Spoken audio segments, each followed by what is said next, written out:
Okay, let's go. નમસ્કાર વિદ્યાર્થી મિત્રો, તારીખ 19/1/2026ના રોજ દેવ એકેડેમી દ્વારા લેવામાં આવેલી વીકલી મોક ટેસ્ટના પેપર સોલ્યુશનમાં આપ સૌનું સ્વાગત છે. આપણે પ્રશ્ન નંબર 1 થી શરૂઆત કરીશું. મિત્રો, વીકલી મોક ટેસ્ટમાં કુલ 100 પ્રશ્નો છે.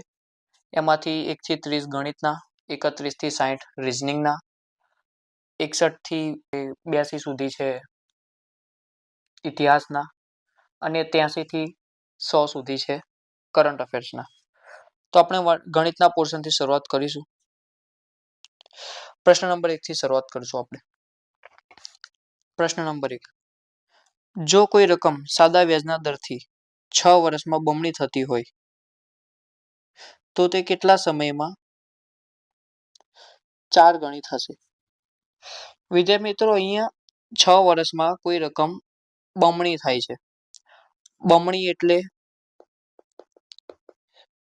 2 ગણી, એટલે કે ડબલ થાય છે. 2 ગણી એટલે કે 200% થાય. કોઈ પણ રકમ પોતે શરૂઆતમાં 100% હોય જ છે. અહીં શું કીધું છે? 6 વર્ષમાં 2 ગણી થાય છે, કે એટલે કે 200% થાય છે. એટલે કે 6 વર્ષમાં બીજા 100%નો વધારો થાય છે. તો અહીં 6 વર્ષમાં 100% વધે છે. તો અહીં શું કીધું છે? તો કેટલા સમયમાં 4 ગણી થશે? 4 ગણી એટલે કે 400%. રકમ પોતે 100% તો છે જ, પ્લસ બીજા 300% વધારવા પડશે તો 400% થશે. તો રકમ 6 વર્ષમાં 100% વધી તો કેટલા વર્ષમાં 300% વધશે?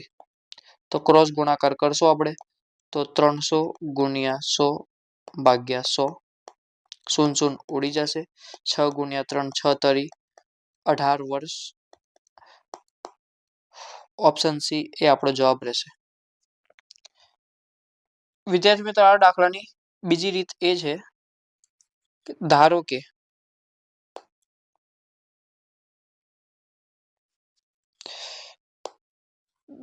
કે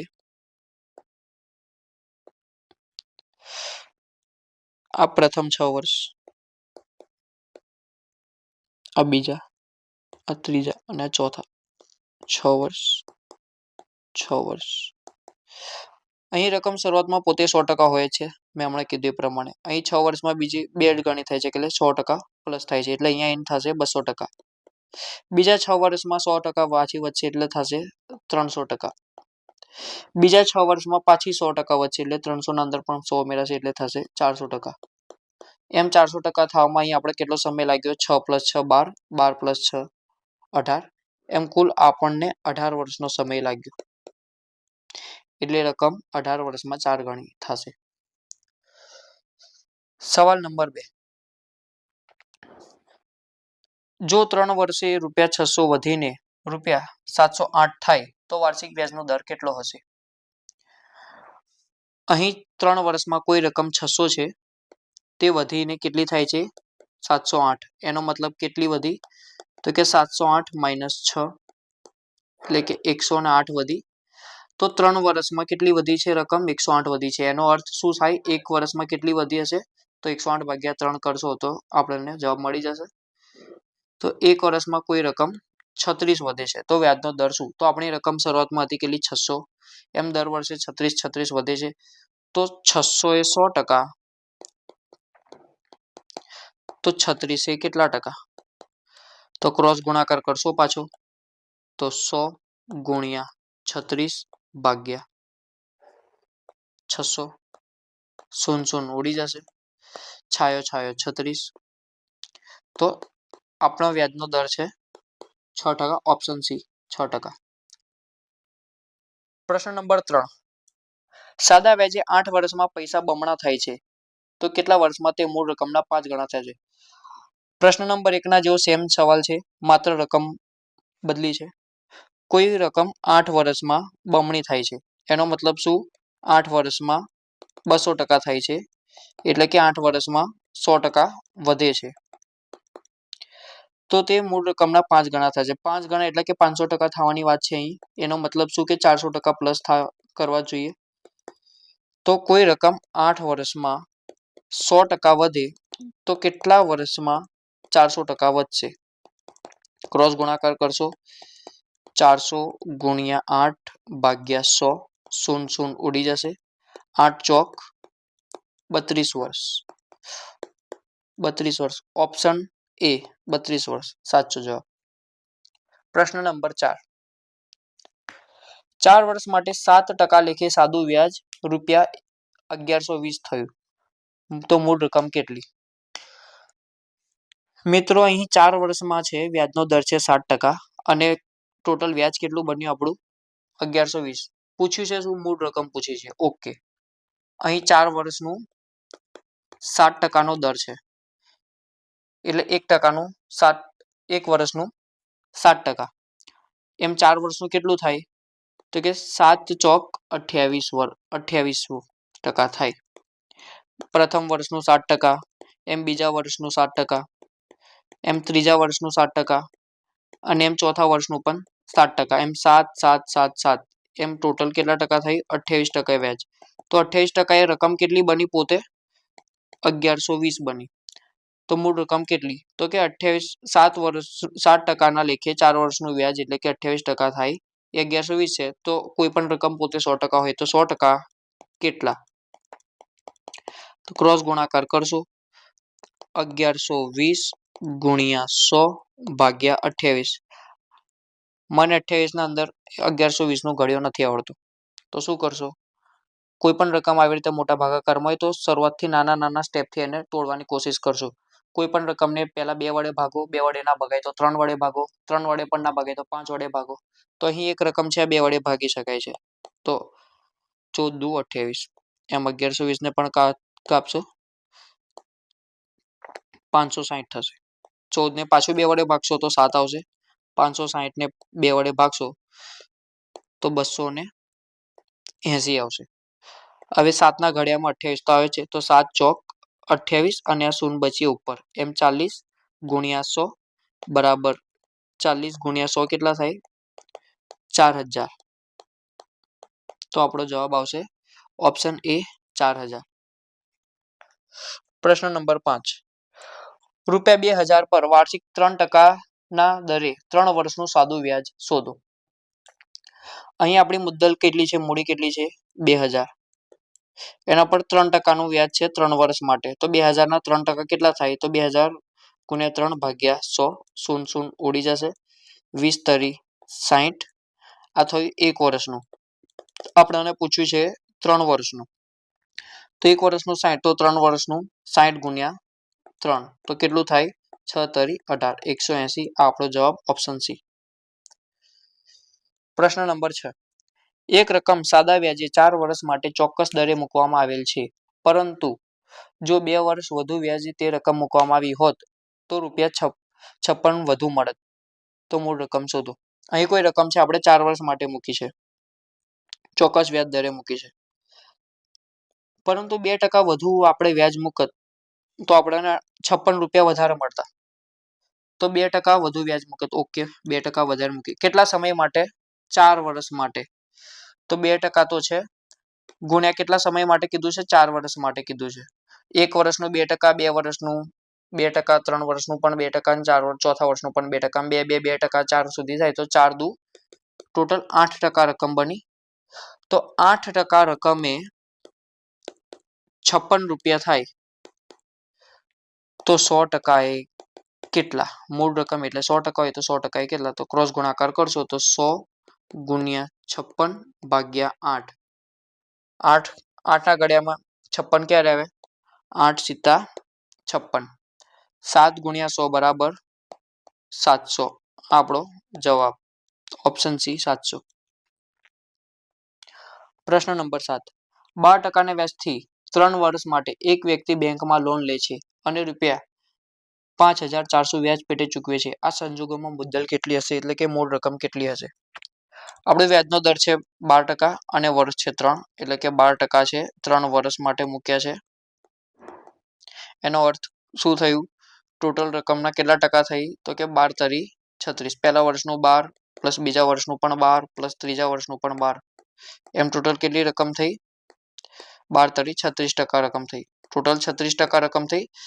36% રકમની કેટલી કિંમત બને છે? આપણે બેંકમાંથી લોન લે છે અને 5400 વ્યાજ ચૂકવે છે. એટલે કે 36% એ કેટલું વ્યાજ છે? 5400. તો મુદ્દલ શોધ્યું છે. મુદ્દલ એટલે 100% રકમ થાય. તો મુદ્દલ એટલે 100% એ કેટલા? ક્રોસ ગુણાકાર કરશો. 5400 ગુણ્યા 100 ભાગ્યા 36. 18 દુ 36, 27 દુ 54, 9 દુ 18, 9 ગુણ્યા 2 18. તો અહીં તો આપણે ડાયરેક્ટ જ 9 તરી 27 300 બચશે. 2 કાપશે 150. 150 ગુણ્યા 100. 150 ગુણ્યા 100 કેટલા થાય? 15000. ઓપ્શન સી 15000 આપણો જવાબ. પ્રશ્ન નંબર 8. રામ પાસે બેંક બચત ખાતામાં ₹1000 હતા. દર મહિને પ્રથમ અઠવાડિયામાં તેને પૈસાની જરૂર પડે તો તે ₹500 પડે છે અને મહિનાના અંતમાં 700 જમા કરે છે. અહીં રામ નામના વ્યક્તિ પાસે બેંકમાં ₹1000 પડ્યા છે. જ્યારે મહિનાની શરૂઆત થઈ તો એને ખર્ચો પાણી કરવાનો હોય એટલે ₹500 ઉપાડી લે છે. મહિનાની શરૂઆતમાં જ ઉપાડી લે છે. પછી તેનો પગાર બગાર થતો હશે ત્યારે અંતમાં એ 750 પાછા જમા કરાવી દે છે. એનો મતલબ શું થયો કે ભાઈ આ મહિનો છે, મહિનાની શરૂઆતમાં ભાઈએ ₹500 ઉપાડી દીધા છે અને અંતમાં પાછા 750 નાખી દીધા. તો ટોટલ શું થયું? 500 ઉપાડ્યા અને 750 નાખ્યા. તો ઓવરઓલ એને એક મહિનાની અંદર 250 વધારે જમા કરાયા છે. જેટલા ઉપાડ્યા છે એના કરતાં ₹250 વધારે જમા કરાવે છે. તો શું થયું કે એક મહિનાની અંદર એ ₹250 જમા કરાવે છે બેંકમાં. તો કેટલા સમયમાં તે રકમ 3 ગણી થશે? 3 ગણી એટલે મિત્રો 3 ગણી એટલે 300%. કોઈ પણ રકમ પહેલા 100% તો હોય જ છે મૂળ પોતે. એના અંદર બીજા 200% ઉમેરવા પડે ત્યારે 3 ગણી એટલે કે 300% થશે.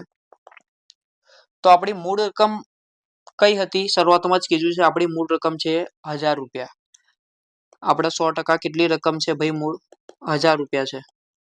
બરોબર. તો અહીં 3 ગણી કરવાની છે તો 300%. તો 100% એ 1000 હોય તો 300% એ કેટલી હોય? તો કે 3000 જ હોય. આપણી પાસે શરૂઆતમાં 1000 હતા જ.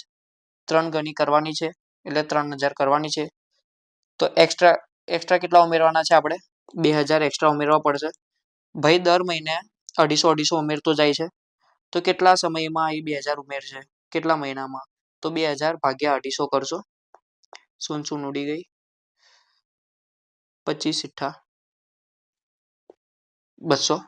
જવાબ આવશે ઓપ્શન સી 8 મહિનામાં. ખબર પડી? જો વિદ્યાર્થી મિત્રો ખબર ના પડી હોય તો પાછું એકવાર સોલ્યુશન જોઈ લો.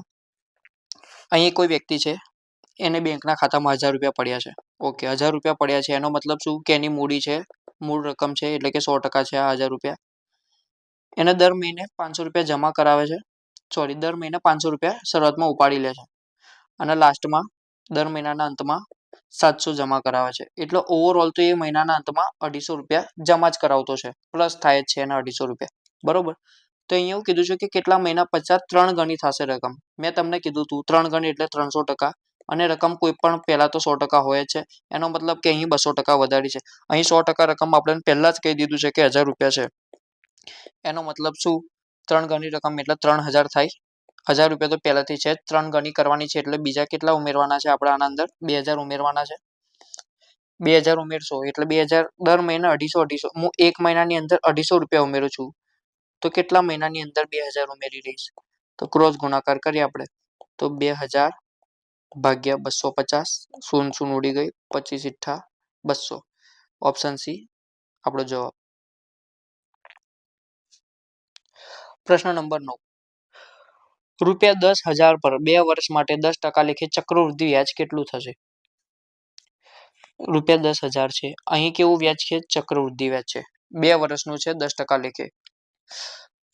આપણે પ્રથમ વર્ષનું વ્યાજ તો આપણું 10,000 પર 10% એટલે કે કેટલું થાય? વ્યાજ અહીં 10% કીધું છે એટલે આપણે શું કરજો? કોઈ પણ રકમ હોય એના 10% શોધવા હોય તો એકમનો અંક હોય પાછળથી એકમનો અંક એને ઢાંકી દેવાનો. એટલે કે એના આગળ એક પોઈન્ટ મૂકી દેવાનો. એટલે આપણો 10% રકમ મળી ગઈ. 10% રકમ કેટલી થાય ભાઈ અહીંયા? તો પોઈન્ટ મૂકીએ છીએ શૂન્ય આગળ તો 1000. તો આપણો પ્રથમ વર્ષનું વ્યાજ મળી ગયું 1000. ચક્રવૃદ્ધિ વ્યાજમાં હવે બીજા વર્ષનું વ્યાજ શોધવાનું કીધું છે. તો બીજા વર્ષનું વ્યાજ શોધવું હોય તો શું કરવાનું? તો બીજી એક રીત છે. ચક્રવૃદ્ધિ વ્યાજમાં વ્યાજના ઉપર વ્યાજ ચડે છે. તો આપણે શું કરશો? આ જે પહેલા વર્ષનું વ્યાજ છે એના જ 10% પાછા વ્યાજનો દર 10% છે એટલે આના ઉપર જ પાછા આપણે 10% શોધી દઈએ. તો ચક્રવૃદ્ધિ વ્યાજમાં આ પહેલા વર્ષનું વ્યાજ છે એના 10% કેટલા થાય? તો પાછળથી એક આંકડો ઢાંકી દઈએ એટલે કે 100 મળે. તો આપણે 100 નો વધારો થયો અને જે સાદું વ્યાજનો 1000 છે એ તો છે જ પ્લસ 100 એટલે કે બીજા વર્ષનું ચક્રવૃદ્ધિ વ્યાજ કેટલું થયું? તો કે 1100. પ્રથમ વર્ષનું વ્યાજ 1000 પ્લસ બીજા વર્ષનું 1100 એમ ટોટલ થયું 2100 રૂપિયા વ્યાજ. ઓપ્શન સી આપણો જવાબ.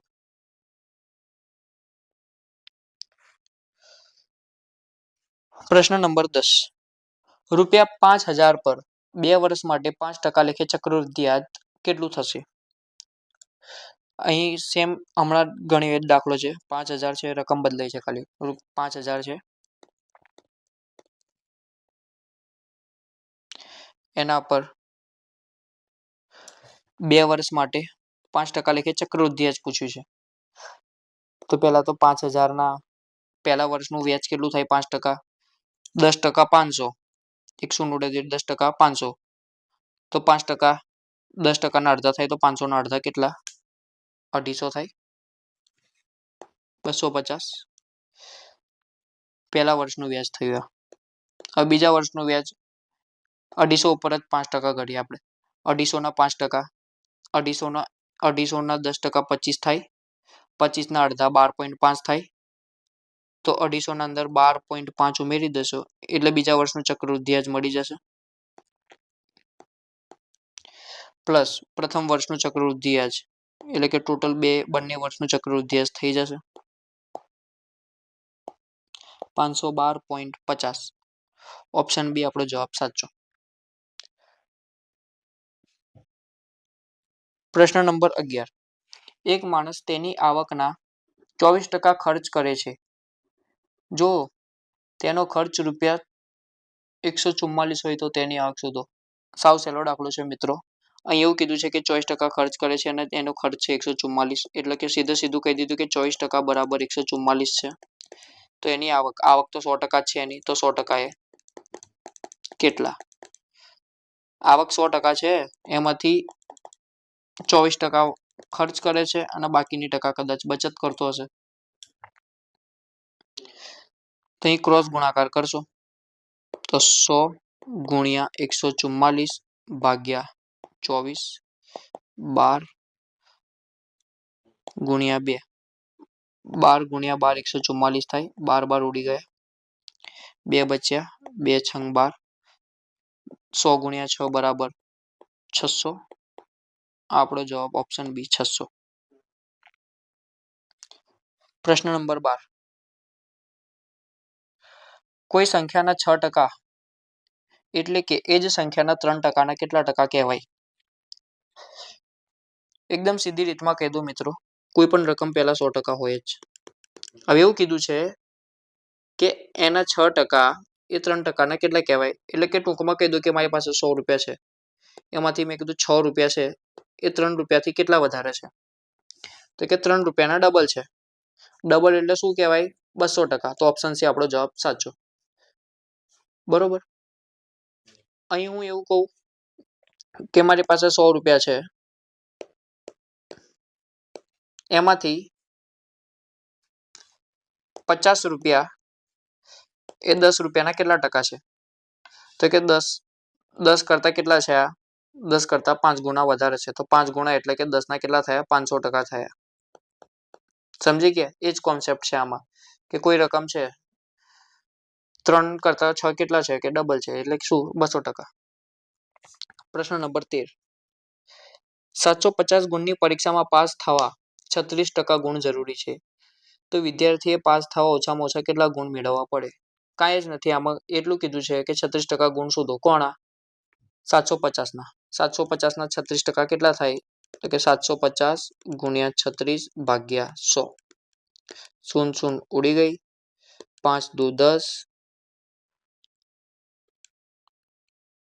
पाए पाए 25, 18 2 36, 18 गुणिया 15, 8 पंचा 40, 5 एका 5, 5 ने 4, 9 0 17, 270. ઓપ્શન બી આપણો જવાબ સાચો.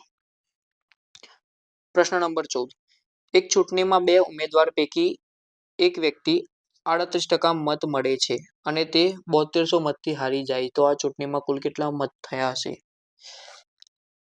ચૂંટણીમાં ટોટલ 100% મત પડ્યા, બે ઉમેદવાર ઉભા રહ્યા હતા, એમાંથી એકને 38% મળ્યા તો બીજાને કેટલા મળ્યા છે? 62% મત મળ્યા છે. એકને 38% મળ્યા તો બીજા ઉમેદવારને 62% મત મળ્યા. તો શું કે છે, આ 7200 મતથી હારી જાય છે.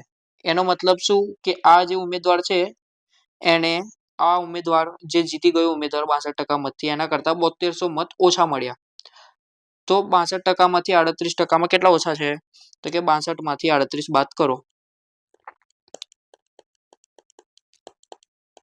તો કે 24% ઓછા છે. કેટલા ટકા ઓછા છે? 24% ઓછા છે. તો કે 24% મતથી હારી ગયો એટલે કે 7200 મતથી હારી ગયો. એનો અર્થ થયો કે 24% બરાબર 7200 થાય. તો ચૂંટણીમાં કુલ કેટલું મતદાન થયું હશે એટલે કે 100% મતદાન શોધવાનું કીધું આપણને. તો 24% એ 7200 તો 100% એ કેટલા? તો ક્રોસ ગુણાકાર કરશો આપણો જવાબ આવી જશે 7200 ગુણ્યા 100 ભાગ્યા 24, 4 તરી 12, 24 તરી 7200, 300 જવાબ આવે. 300 ગુણ્યા 100, 30,000.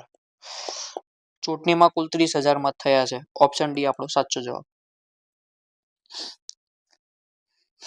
કલ્પના અને સુધાએ એક પરીક્ષામાં અનુક્રમે 865 અને 512 ગુણ મેળવ્યા. જો કલ્પનાએ મેળવેલ ગુણની ટકાવારી 25 હોય તો સુધાએ મેળવેલ ગુણની ટકાવારી શોધો. અહીં બે બેનપણીઓ છે, કલ્પના અને સુધા. એમાંથી એક મળ્યા 865 અને બીજીને મળ્યા 519. કલ્પનાને મળ્યા કેટલા? કલ્પનાને મળ્યા 865 અને સુધાને મળ્યા કેટલા? 519. જો કલ્પનાને મળેલ ગુણની ટકાવારી 25 હોય તો સુધાને મળેલા ગુણની ટકાવારી શોધો. એટલે કલ્પનાને જે મળ્યા છે આ 25% છે. એનો મતલબ શું કે 865 એ 25% છે તો 519 એ કેટલા ટકા થઈ? ક્રોસ ગુણાકાર કરશો 519 ગુણ્યા 25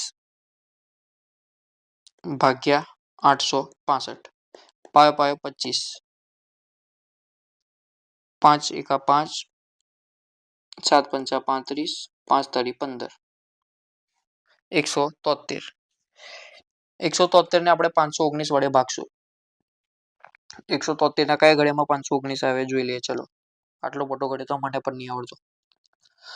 3 તરી 9, 3 તરી 9 થાય છે. તો 173 ને આપણે 3 વડે ગુણીને જોઈએ. 9 1 3 તરી 9, 7 તરી 21, 3 એકા 3 ને 2 4 ને 5. ઓકે, 173 ગુણ્યા 3, 5 તરી 15% જવાબ આવે. Option C. મિત્રો, આવો કોઈ મોટો ગુણાકાર હોય 519 ભાગ્યા 173 તો સૌથી પહેલા શું કરવાનું? આપણે એકમના અંક જોવાના. અહીં 173 નો એકમનો અંક 3 છે, બરોબર? તો 3 ને એવી કઈ સંખ્યા વડે ગુણીએ તો 501 નો એકમનો અંક 9 મળે? તો કે 3 ને 3 વડે જ ગુણવી પડે. 3 તરી 9 થાય. ઓકે, 9. તો મને આઈડિયા આવી ગયો કે આ કઈ 3 હશે જ આના અંદર. તો 173 ને 3 વડે ગુણી લીધી તો આપણો જવાબ આવી ગયો. પ્રશ્ન નંબર 16. રૂપિયા 5,400 માં વેચેલ વસ્તુ પર 10% ખોટ જાય છે. જો તે વસ્તુ પર 20% નફો મેળવવો હોય તો રમકડું કયા ભાવે વેચવું પડે? અહીં આપણે એક વસ્તુ છે એને 5,400 માં વેચી છે. તો શું થાય છે? આપણે 10% ખોટ જઈ. તો શું વસ્તુ પર 20% નફો મેળવવો છે તો કેટલામાં વેચવું પડે ભાઈ? તો કે 5,400 માં વેચી છે આપણે, 10% ખોટ ગઈ. આપણે 100% એ લીધી, 10% ખોટ ગઈ છે. 100% એ મેં ખરીદી છે. મેં કોઈને વેચી 10% નુકસાન, એટલે મેં કેટલા ટકા એ વેચી હશે? 90%. તો કે 540 એ 5,400 એ 90%. તો કેટલા એ શું શોધવાનું કીધું છે? 20% નફો. 20% નફો એટલે શું? મેં 100 રૂપિયામાં લીધી, તો એના ઉપર મારે બીજા 20% ચઢાઈને વેચવાની છે. એટલે શું 100 પ્લસ 20% એટલે કે 120% એ કેટલો કે 90% ખોટ સાથેની રકમ છે 90% 5400 તો 120% એટલે ક્રોસ ગુણાકાર કરશો તો 5400 ગુણ્યા 120 ભાગ્યા 90 3 તરી 9 3 ચોક 12 18 તરી 54 00 1800 ગુણ્યા 400 1800 ગુણ્યા 4 8 ચોક 32 4 એકા 4 7200 ઓપ્શન ડી 7200 17 રૂપિયા 430 માં એક થેલો વેચતા જેટલો નફો થાય છે તેટલી જ ખોટ તે થેલાને 370 માં વેચવાથી થાય તો થેલાની કિંમત કેટલી? આમાં એક બેઝિક કોન્સેપ્ટ છે મિત્રો. ધારો કે કોઈ રકમ છે આ 100% છે.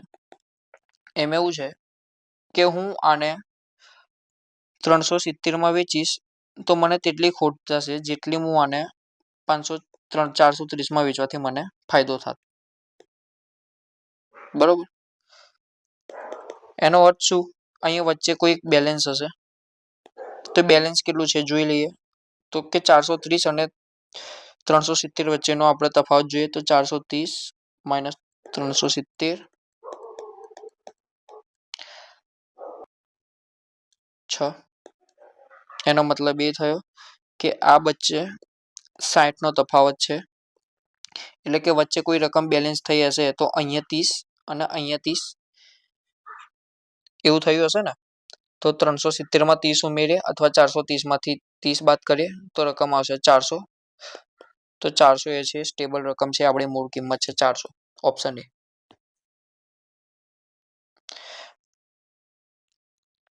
પ્રશ્ન નંબર 18 25,000 માં મોબાઈલ ફોન વેચતા 20% ખોટ થઈ તો કેટલા રૂપિયા ખોટ થઈ કહેવાય?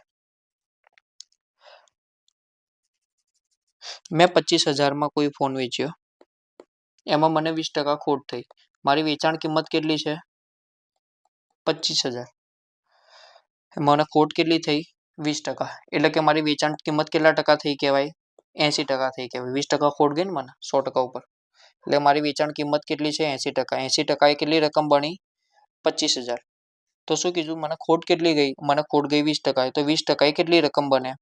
ક્રોસ ગુણાકાર કરશો તો 25,000 એ 80% તો 20% એ કેટલા? કરશો 25,000 ગુણ્યા 20 ભાગ્યા 80. 0 ઉડી ગઈ 2 ચોક 8 4 6 ચોક 24 વધી પડી 1 4 દુ 8 વધી પડી 2 6 25 6,250 થવું જોઈએ. જોઈ લઈએ મિત્રો. વિદ્યાર્થી મિત્રો અહીં ઓપ્શનમાં ભૂલ છે. જવાબ આવશે આપણો 6,250.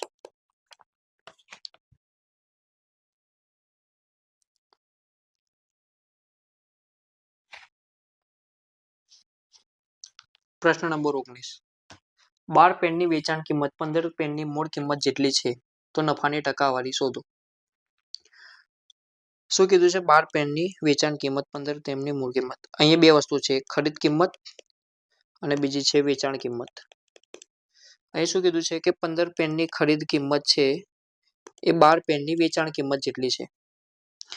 એનો મતલબ શું? ધારો કે ચલો મેં 100 રૂપિયામાં 15 પેન ખરીદી છે અને હું 100 રૂપિયામાં જ 12 પેન વેચું છું. બરોબર. તો મેં પેન કેટલી ખરીદી છે? 15. કેટલા રૂપિયામાં? 100 રૂપિયામાં. અને મેં વેચી કેટલી? 12 પેન. કેટલા રૂપિયામાં? 100 રૂપિયામાં. તો હજી મારે 3 પેન એક્સ્ટ્રા વેચવાની રહી. તો એના ઉપર મને બીજા કેટલા રૂપિયા મળશે જોઈ લઈએ. તો કે મેં 12 પેન 100 રૂપિયામાં વેચી તો કે 15 પેન કેટલા રૂપિયામાં વેચ્યું? 15 ગુણ્યા 100 ભાગ્યા 12.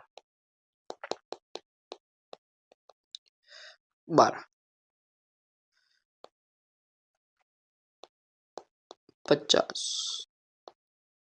3 દુ 3 5 25 25 5 125. એટલે કે ટોટલ મને 125% રૂપિયા મળ્યા. એટલે કે શું? 100% મારી કિંમત હતી જ અને પ્લસ 25% મને ફાયદો મળ્યો એટલે ઓપ્શન સી 25%. પ્રશ્ન નંબર 20. ₹400 ની પડતર કિંમતની ઘડિયાળ ઉપર કેટલી છાપેલી કિંમત રાખી શકાય જેથી 12% વળતર આપવાથી 10% નફો મળે? પ્રશ્નમાં એવું છે કે આપણને કોઈ ઘડિયાળ છે, આ ઘડિયાળ એ આપણને ₹400 માં પડી છે. અમે એવું છે કે એવી જ કિંમત આપણે એના ઉપર એવી કિંમત છાપવાની છે કે જેના ઉપર આપણે 12% વળતર આપશો તો પણ આપણને 10% નફો થાય. એટલે કે આપણને 440 માં તો પડી જ, એના પર આપણે 10% નફો લેવાનો છે. એટલે કે શું 10% એટલે 40 થાય. તો ટોટલ શું આપણને ₹440 મળવા જોઈએ. હવે 440 એવી કિંમત છે કે જે છાપેલી કિંમતના 12% વળતર આપીને પછી મળે છે આપણને. તો કે 12% વળતર આપીએ એટલે શું થાય? એનો મતલબ થાય કે કોઈ 100% રકમ છે એના પર 12% વળતર આપીએ આપણે તો ₹88 થાય. તો કે 88% રકમ છે આ 88 એ 440 તો કેટલા એ 100. તો 100 ગુણ્યા 440 ભાગ્યા 88. 44 ગુણ્યા 10. 44 દુ 2 ગુણ્યા 50. 50 ગુણ્યા 100 500. Option C 500. ₹500 ની ઉપર આપણે ₹500 છાપેલી કિંમત એવી છે કે જેના ઉપર આપણે 12% વળતર આપશો તો પણ આપણને 10% નફો થશે. પ્રશ્ન નંબર 21. 285 ખુરશી વેચતા 15 ખુરશીની મૂળ કિંમત જેટલી ખોટ જાય તો ખોટની ટકાવારી શોધો. મિત્રો અહીં સવાલ એવું કહેવા માંગે છે કે હું 285 ખુરશી વેચું છું તો મને 10 ખુરશીની મૂળ કિંમત એટલે કે મેં 15 ખુરશીની મૂળ કિંમત એટલે કે મેં 15 ખુરશી જે કિંમતે ખરીદી હોય એટલું મને નુકસાન થાય છે. તો મારે ખોટની ટકાવારી શોધવાની છે. તો આપણે 15 ખુરશી વધારે છે અને 285 ખુરશી પણ વધારે છે. આપણે એક કામ કરીએ, આને જેમ કરીને નાના કરીએ. તો કે 5 વડે ભગાય છે બંને? હા, 5 વડે ભગાય છે. 5 તરી 15. જેમ આને 5 વડે ભાગે તો 5 5 25 3 7 5 35. હજી નાના થશે? હા થશે. 57 આવે છે. 19 ના ઘડિયામાં 19 જેમ 1. હવે પ્રશ્નનો કહેવાનો મતલબ એ છે કે હું દર 19 ખુરશી વેચું ત્યારે મને એક ખુરશી જેટલું નુકસાન થાય છે. તો ટોટલ મેં ખુરશી કેટલી વેચી ભાઈ? 20 ખુરશી વેચી. એમાંથી મને નુકસાન કેટલી ખુરશીનું થયું? એક ખુરશીનું થયું. તો કે 20 ખુરશીએ 100% તો એક ખુરશીએ કેટલા? તો 100 ગુણ્યા 1 ભાગ્યા 20 એટલે કે 5 થાય. આપણો ઓપ્શન એ 5% જવાબ. પ્રશ્ન નંબર 22. 16 ચોપડીની મૂળ કિંમત 12 ચોપડીની વેચાણ કિંમત જેટલી હોય તો નફો થશે કે ખોટ? કેટલા ટકા? 16 ચોપડી છે એની મૂળ કિંમત એટલે કે ખરીદ કિંમત 12 ચોપડીની વેચાણ કિંમત જેટલી હોય તો આપણે નફો થશે કે ખોટ? કેટલા ટકા જોઈ લઈએ આપણે. શું કીધું છે? ધારો કે મેં 100 રૂપિયામાં 16 ચોપડીઓ ખરીદી છે અને મેં 100 રૂપિયામાં જ 12 ચોપડીઓ વેચી છે. બરોબર? મેં 100 રૂપિયામાં 16 ચોપડીઓ ખરીદી લીધી, હવે મેં વેચી છે પણ મેં 12 રૂપિયામાં જ વેચી છે. એનો મતલબ શું? મારી પાસે હજી 4 ચોપડીઓ હજી પડી રહી છે. બરોબર? તેમ કહું છું કે હું 12 ચોપડીઓ 100 રૂપિયામાં વેચું છું તો ઓવરઓલ મારે કેટલી 16 ચોપડીઓ વેચવાની છે? લાઈન મૂકી છે એટલે વેચવી પડે એટલે ઓવરઓલ તો 16 જ વેચવાની છે. મેં 12 વેચી દીધી એટલે હવે વેચવાની કેટલી બાકી? તો કે 4 ચોપડી. તો 4 ચોપડી કેટલા ટકાએ થાય? અથવા તો આપણે 16 16 ગણી લઈએ. ચલો 12 ચોપડી હું 100 રૂપિયામાં વેચું છું તો 16 ચોપડી હું કેટલામાં વેચીશ? ક્રોસ ગુણાકાર કરશો. 16 ગુણ્યા 100 ભાગ્યા 12 8 6 4 3 400 ભાગ્યા 3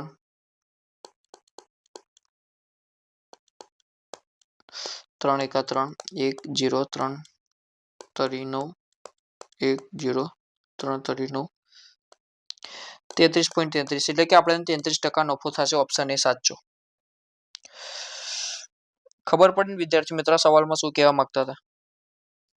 સવાલમાં એવું હતું કે હું 100 રૂપિયામાં 16 ચોપડી લઉં છું. ખરીદ કિંમત વેચાણ કિંમત અને હું એટલી જ કિંમત એટલે કે 100 જ રૂપિયાએ 12 ચોપડી વેચું છું. બરોબર. તો હજી હવે મારે બીજી 4 વેચવાની બાકી રહી ને, તો કે 100 રૂપિયામાં 12 ચોપડી વેચું તો કેટલા રૂપિયામાં હું 16 ચોપડી વેચું? ક્રોસ ગુણાકાર તો 16 ગુણ્યા 100 ભાગ્યા 12, તો આપણને 133.33 ની આસપાસ આપણને જવાબ આવશે. 100 રૂપિયા આપણી મૂળ કિંમત છે જ, પ્લસ 33.33% આસપાસ આપણો નફો થયો, એટલે ઓપ્શન એ સાચો. પ્રશ્ન નંબર 23. 40% નફો ચઢેલી છાપેલી કિંમત પર કેટલા ટકા વળતર આપવાથી વેપારીને 19% નફો થાય?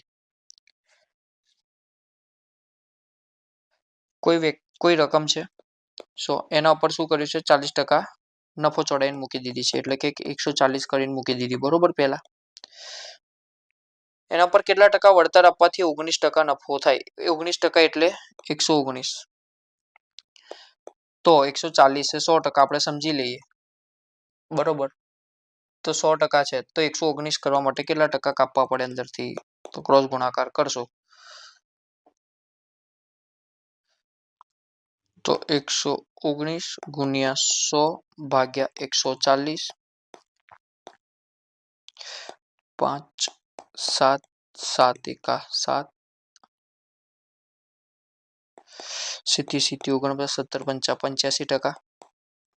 85% રાખવી પડશે. એનો મતલબ શું? 85 માઇનસ 100, 15% આપણે વળતર આપવું પડશે. બીજી ઈઝી રીતે સમજાવું મિત્રો, તો કે મેં કોઈ વસ્તુ લીધી 100 રૂપિયામાં, એના પર મેં 40% વધારે, મેં 100 રૂપિયામાં લીધી તો મેં 140 રૂપિયાનું એના ઉપર લેબલ લગાવી દીધું, એટલે કે MRP છાપી દીધી. તો કેટલામાં પડી? મને 140માં પડી. 140 થઈ ગઈ, એટલે મને 100 રૂપિયામાં પડી. મેં 40 રૂપિયાનું લેબલ લગાવી દીધું ઉપર, MRP 140 છાપી દીધી, તો 140માં થઈ ગઈ વસ્તુ. હવે એ વેપારી એવું કહે છે કે મારે આના ઉપર એવું વળતર આપવું છે થોડું, એટલે કે ડિસ્કાઉન્ટ આપવું છે. મારે આના વળતર એટલે કે ડિસ્કાઉન્ટ, મારે આના ઉપર એવું ડિસ્કાઉન્ટ આપવું છે કે જેનાથી મને 19% ફાયદો થાય. ખાલી 19% જ ફાયદો થાય. એનો મતલબ શું? કે મારે 140 ના ઉપર કેટલું ડિસ્કાઉન્ટ આપવાનું કે 119 થાય, એટલે અહીંયા કેટલી રકમ ઘટી? તો કે 140 માઇનસ 119, 1 2 21% રકમ ઘટી. અહીંયા 21%નો ઘટાડો થયો નફામાં. પહેલા 140 છાપી દીધી કિંમત, હવે 119 કરી, એટલે 21%નો ઘટાડો થયો.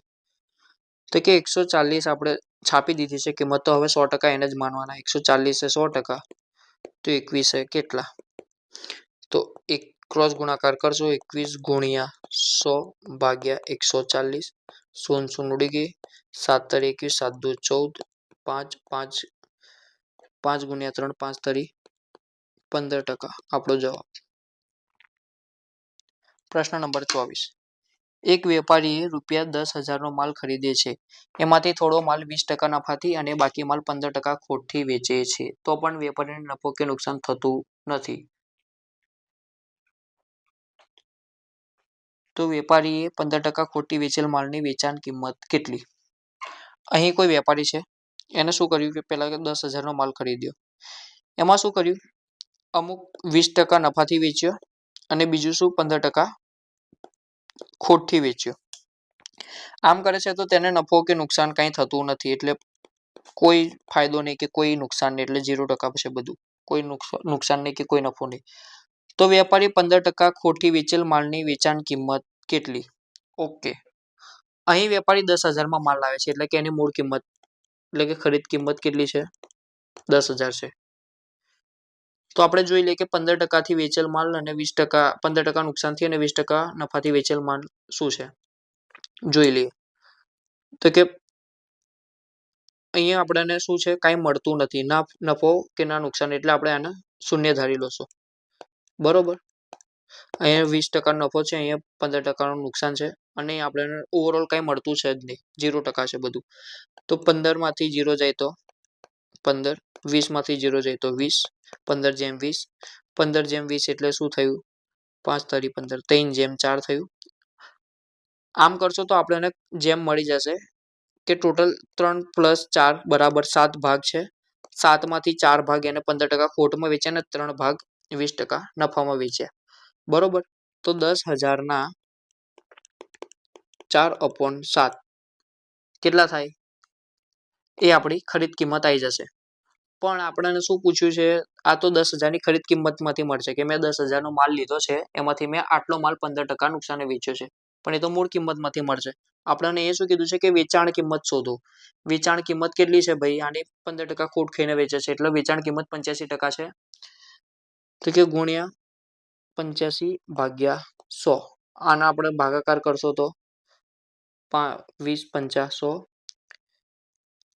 5 એકા 5, 17 50 85. ઓકે બરોબર, આમ થશે. એ શું 5 આવી જશે, આ 5 ને એ કરી દોસો 20, 0 થઈ જશે. હવે આપણે 17 દુ 34,000 ભાગ્યા 7 આમ કરશો તો આપણો જવાબ આવી જશે. તો 34,000 ભાગ્યા 7 બરાબર 7 ચોક 28, વધી પડી 6, 0 આવ્યો, સીધી 8 સીધા 56, 60 માં 56 જાય 4, હજી વધી પડી 0 એક આવશે, 7 પંચા 35, 5 ઉપરથી હજી 0 છે, 70 70 49 49. ઓકે, આપણે આવી ગયો 4857, ઓપ્શન બી સાચો. સવાલમાં ખબર પડી વિદ્યાર્થી મિત્રો? પાછું સમજાવી દઉં એકવાર. મેં 10,000 નો માલ લીધો, બરોબર. આ મારું શું થઈ? ખરીદ કિંમત થઈ. એમાંથી મેં અમુક માલ 20% નફા સાથે વેચ્યો અને અમુક માલ 15% નુકસાન સાથે વેચ્યો. એમ કરવાથી શું થાય છે? મને નફો કે નુકસાન થતું નથી, એટલે કે મને 0% રહે છે, મતલબ કાંઈ ફાયદો નહીં, કાંઈ નુકસાન નહીં. હવે મેં કેટલો માલ 15% નફાએ નુકસાને વેચ્યો અને કેટલો માલ 20% નફાએ વેચ્યો એવું શોધવું હોય તો શું કરવાનું? તો અહીં 20% નફો છે, અહીંયા 15% નુકસાન છે અને અહીંયા મને કાંઈ મળતું નથી, એટલે કે મેં અહીંયા 0 લખી દીધું. તો કે અહીંયા 15 માંથી 0 જાય તો કેટલા આવે? 15. અહીં 20 માંથી 0 જાય તો કેટલા આવે? તો કે 20. આ જેમ કરી દેવાના આમના. 15 તરી 5 તરી 15, જેમ 5 ચોક 20, 3/4 થઈ ગઈ રકમ. ટોટલ બંનેનો સરવાળો 7. તો 10,000 ને 15% નુકસાન વાળી વસ્તુ કઈ છે આપણી? આ વાળી, એટલે આ બાજુની સાઈડ 4 છે. તો 10,000 ગુણ્યા 4/7 આમ કરશો તો આપણને 10,000 ના માલમાંથી કેટલો માલ આપણે 15% નુકસાને વેચ્યો છે એ ખબર પડી જશે. પણ 10,000 તો આપણી મૂળ કિંમત છે. આપણે તો શું શોધવાનું છે કે આપણે 15% ખોટથી વેચેલ માલની વેચાણ કિંમત કેટલી છે.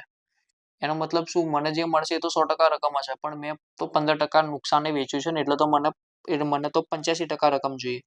આના 85% કાઢવા માટે શું કરશો? તો ગુણ્યા 85 ભાગ્યા 100. આમ કરો 17 પંચા 85, 20 પંચા 100, 5 ચોક 20, 5 દુ 10, 1 2 3 2000 આમ થઈ જશે. 7 દુ 34,000 થઈ જશે. 34,000 ભાગ્યા 7 કરશો તો આપણે 4,857 જવાબ મળી જશે. પ્રશ્ન નંબર 25. એક વસ્તુ ₹16 માં વેચતા મૂળ કિંમત જેટલો ટકા ખોટ જાય છે, તો વસ્તુની મૂળ કિંમત શોધો. મિત્રો, પરીક્ષામાં અમુક સવાલ એવા હશે કે જેને આપણે પદ્ધતિસર ગણવા જશો તો આપણે વધારે ટાઈમ લઈ લેશે, તો આપણે ઓપ્શન ઉપરથી જવાબ લાવવો પડે. અમુક સવાલ 100 માંથી 2-5 એવા નીકળી જ જાય.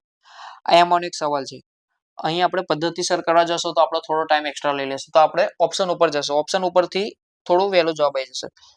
રકમ એવું કહે છે કે એક વસ્તુ છે ₹16 માં વેચતા મૂળ કિંમત જેટલા ટકા ખોટ જાય છે, બરોબર.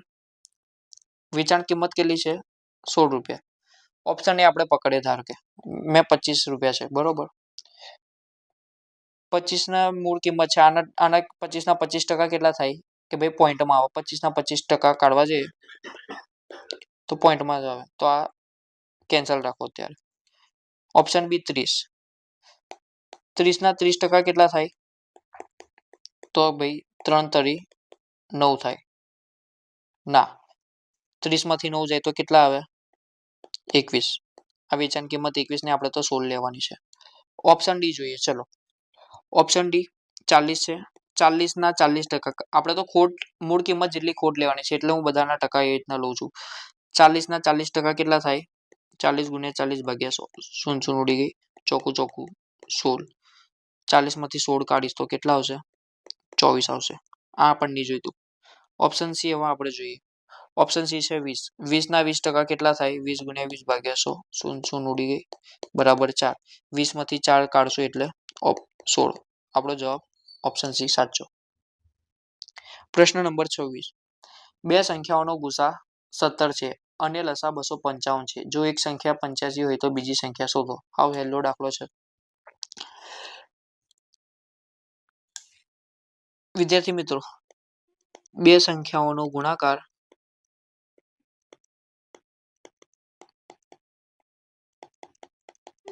બરાબર લસા ગુણ્યા ગુસા થાય બરાબર એટલે કે સંખ્યા 1 ગુણ્યા સંખ્યા 2 બરાબર લસા ગુણ્યા ગુસા ઓકે તો એ શું કીધું છે બે સંખ્યાઓનો ગુસા 17 અને લસા 255 છે એક સંખ્યા આપી છે એટલે શું કીધું છે સંખ્યા 1 છે શોધવાની બીજી સંખ્યા આપી છે 85 અને લસા આપ્યો છે 255 ગુણ્યા ગુસા આપ્યો છે 17 85 ને અહીંયા લઈ જશો સંખ્યા 1 બરાબર 255 ગુણ્યા 17 ભાગ્યા અહીં ગુણાકારમાં છે બરાબર ની આ બાજુ જશે એટલે ભાગાકારમાં 17 5 85 પાયો પાયો 25 5 51 ઓપ્શન એ 51 આપણો સાચો જવાબ સંખ્યા 1 છે 51 પ્રશ્ન નંબર 27 બે સહ અવિભાજ્ય સંખ્યાઓનો ગુણાકાર 149 તો તેમનો લસાઅ કેટલો વિદ્યાર્થી મિત્રો સૌથી પહેલા તો અહીંયા સહ અવિભાજ્ય સંખ્યા એનો અર્થ શું થાય સહ અવિભાજ્ય સંખ્યા એટલે એવી સંખ્યા કે જેમના ગુણક એકબીજાને મળતા જ નથી ધાર કે અહીં 17 લઈ લો અહીં 19 લઈ લો 17 કાં તો 19 બે એકબીજાને મળતા નથી અથવા 17 લઈ લો 21 લઈ લો 21 એટલે 7 ગુણ્યા 3 17 માં એવું કઈ થાય છે નહીં થતું 6 લઈ લો 6 લઈ લો અને 33 લઈ લો ના 33 નહીં 33 માં તો મળશે 33 માં કેટલા મળશે 33 એટલે શું 11 ગુણ્યા 3 અને 6 એટલે શું 2 ગુણ્યા 3 તો 3 3 મળ્યા ને એવી સંખ્યા કે જેમના ગુણક એકબીજાને મળે જ નહીં તો ધારો કે એક બાજુ છે 6 બીજી બાજુ લઈ લો 25 25 ના ગુણક કેટલા છે 5 અને બીજો પણ 5 6 નું શું છે બે એક જગ્યાએ 2 અને બીજી બાજુ 3 આ બે એકબીજાને મળતા નથી એટલે 6 અને 25 એકબીજાના સહ અવિભાજ્ય સંખ્યા કહેવાય તો કોઈ પણ સહ અવિભાજ્ય સંખ્યાઓનો લસા પૂછે તો એ બે સંખ્યાઓનો ગુણાકાર થઈ જાય તો અહીં બે સંખ્યાઓનો ગુણાકાર તો આપેલો જ છે 149 ઓલરેડી 149 આપ્યો છે તો લસા કેટલો થશે 149 જ થશે સહઅવિભાજ્યનો સંખ્યાઓનો ગુણાકાર એ સંખ્યાનો લસા જ છે અને એમનો ગુસા હંમેશા 1 આવે સહઅવિભાજ્ય સંખ્યાઓનો ગુસા હંમેશા 1 આવે એટલું ધ્યાન રાખજો મિત્રો પ્રશ્ન નંબર 28 240 370 અને 640 નો ગુસા શોધો આમાં કઈ કરવાની જરૂરત જ નથી મને તો બધાની પાછળ એક એક શૂન્ય દેખાય છે શૂન્ય એટલે શું એ સંખ્યા 10 વડે ગુણી છે તો એક તો 10 થઈ ગયું બરોબર હવે બચ્યું અહીંયા 24 અહીંયા 37 અને અહીંયા 64 તો આ બે વડે ભગાય છે આ પણ બે વડે ભગાય છે પણ આ 37 બે વડે ભગાતું નથી તો આપણો ગુરુત્તમ સામાન્ય અવયવ એ 10 મળી ગયો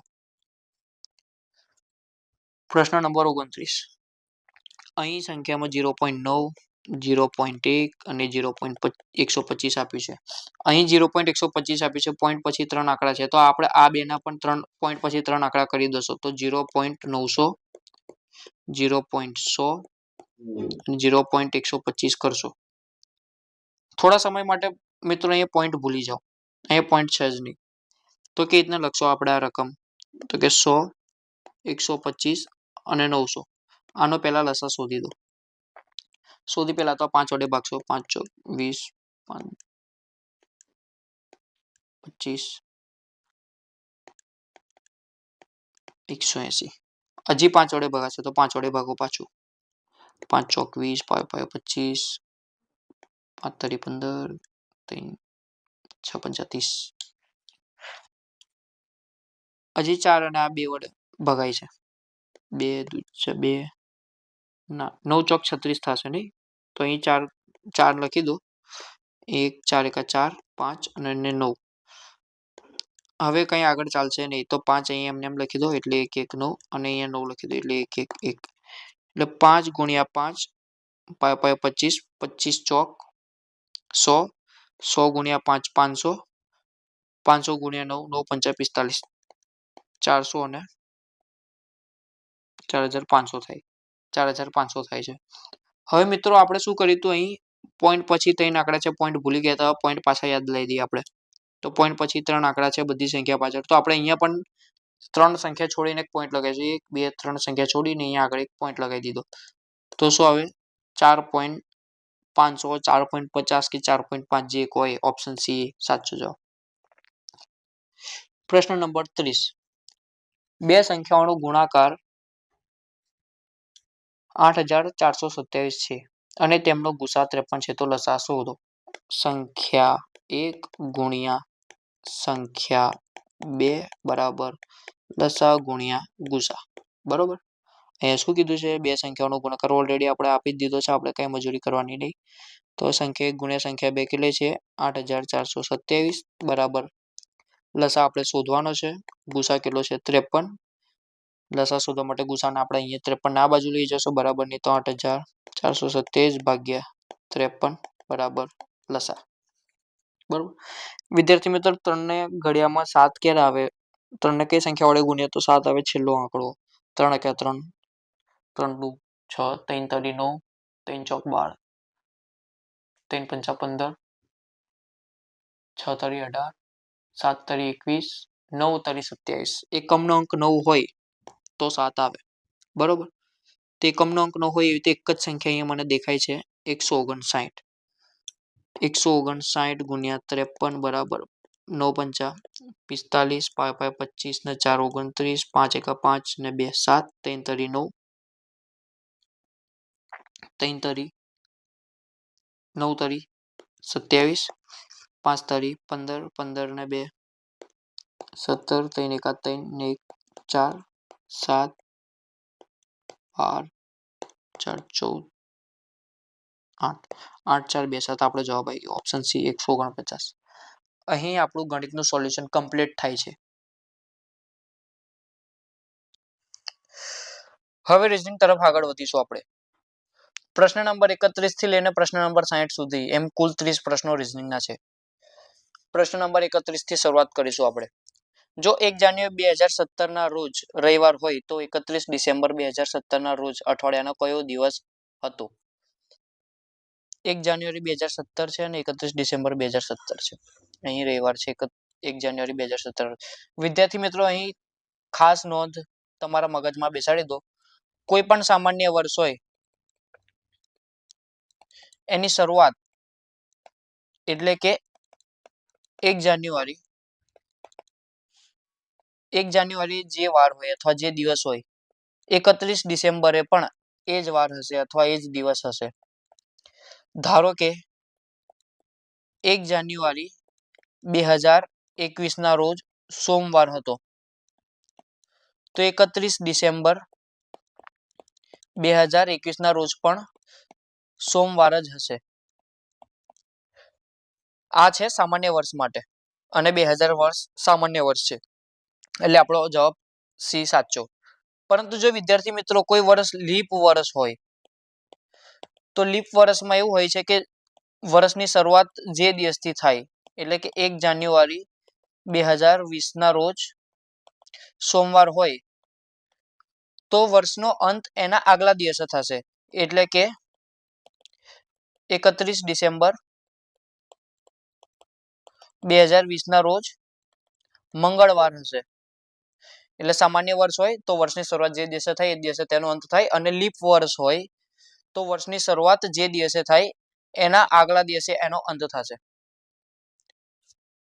પ્રશ્ન નંબર 32. જો કોઈ મહિનાનો અંતિમ દિવસ બુધવાર હોય તો મહિનામાં કેટલા સોમવાર હશે? વિદ્યાર્થી મિત્રો અહીં કોઈ મહિનાનો અંતિમ દિવસ કીધો છે, કોઈ મહિનાનો અંતિમ દિવસ, એવું કોઈ ચોક્કસ મહિનો નથી આપ્યો. એ મહિનો ફેબ્રુઆરી છે, લીપ વર્ષનો છે, કયો મહિનો 30 દિવસનો મહિનો છે, 31 નો છે, કાંઈ જ નથી કીધું. તો અહીં આપણે બધા સંભવિત પરિણામ જોઈ લઈએ. તો મહિનામાં ઓછામાં ઓછા દિવસ 28 હોય, ફેબ્રુઆરી હોય તો 28 દિવસ હોય, અથવા લીપ વર્ષ હોય તો 29 દિવસ હોય છેલ્લો દિવસ, અથવા સામાન્ય રીતે એપ્રિલ અથવા જાન્યુઆરીની જેમ 30 અને 31 દિવસ હોય, મહિનાનો છેલ્લો દિવસ આવો હોય, તો આપણે સોમ, મંગળ, બુધ, ગુરુ, શુક્ર, શનિ, રવિ 7 દિવસ થઈ ગયા. હવે એવું કીધું છે કે મહિનાનો અંતિમ દિવસ બુધવાર હોય તો મહિનામાં કેટલા સોમવાર આવશે? સોમવાર શોધવાના છે આપણે, અને આપણે એને શું આપ્યું છે? અંતિમ દિવસ છે બુધવાર. તો અંતિમ દિવસ આપણે પહેલા 28 ધારી લઈએ. ચલો, સૌથી નાનામાં નાની કિંમત ધાર 28 છે, તો આપણે 28 ધારી લઈએ. ધારો કે મહિનાનો અંતિમ દિવસ 28 હોય તો એક દિવસ પહેલા મંગળવારે હોય છે 27, અને એની પણ પહેલા સોમવાર શું હશે? 26 તારીખે સોમવાર હશે. આની પહેલા સોમવાર ક્યારે આવશે? તો 26 - 7 એટલે 19 તારીખે સોમવાર આવશે. આની પહેલા સોમવાર ક્યારે આવશે? 19 - 7 એટલે કે 12 તારીખે સોમવાર આવશે. આની પહેલા ક્યારે સોમવાર આવશે? તો 12 - 7 5 તારીખે સોમવાર આવશે. એમ કુલ 1 2 3 4 4 સોમવાર મળે. આપણે 4 ઓપ્શન 4 હોય એવા કેલા છે, એક ઓપ્શન એ અને ઓપ્શન બી. પણ અહીં મિત્રો 29, 30 અને 31 પણ દિવસ બાકી છે, તો આપણે એનું પણ પરિણામ જોઈ લઈએ. સૌથી નાનામાં નાનું 28 લીધું તો 4 મળી. હવે સૌથી મોટામાં મોટું 31 લઈ લે, એટલે સંભવત કુલ બધા પરિણામ મળી જશે આપણે એમાં. તો હવે 31 તારીખ લઈને જોઈએ અંતિમ દિવસ.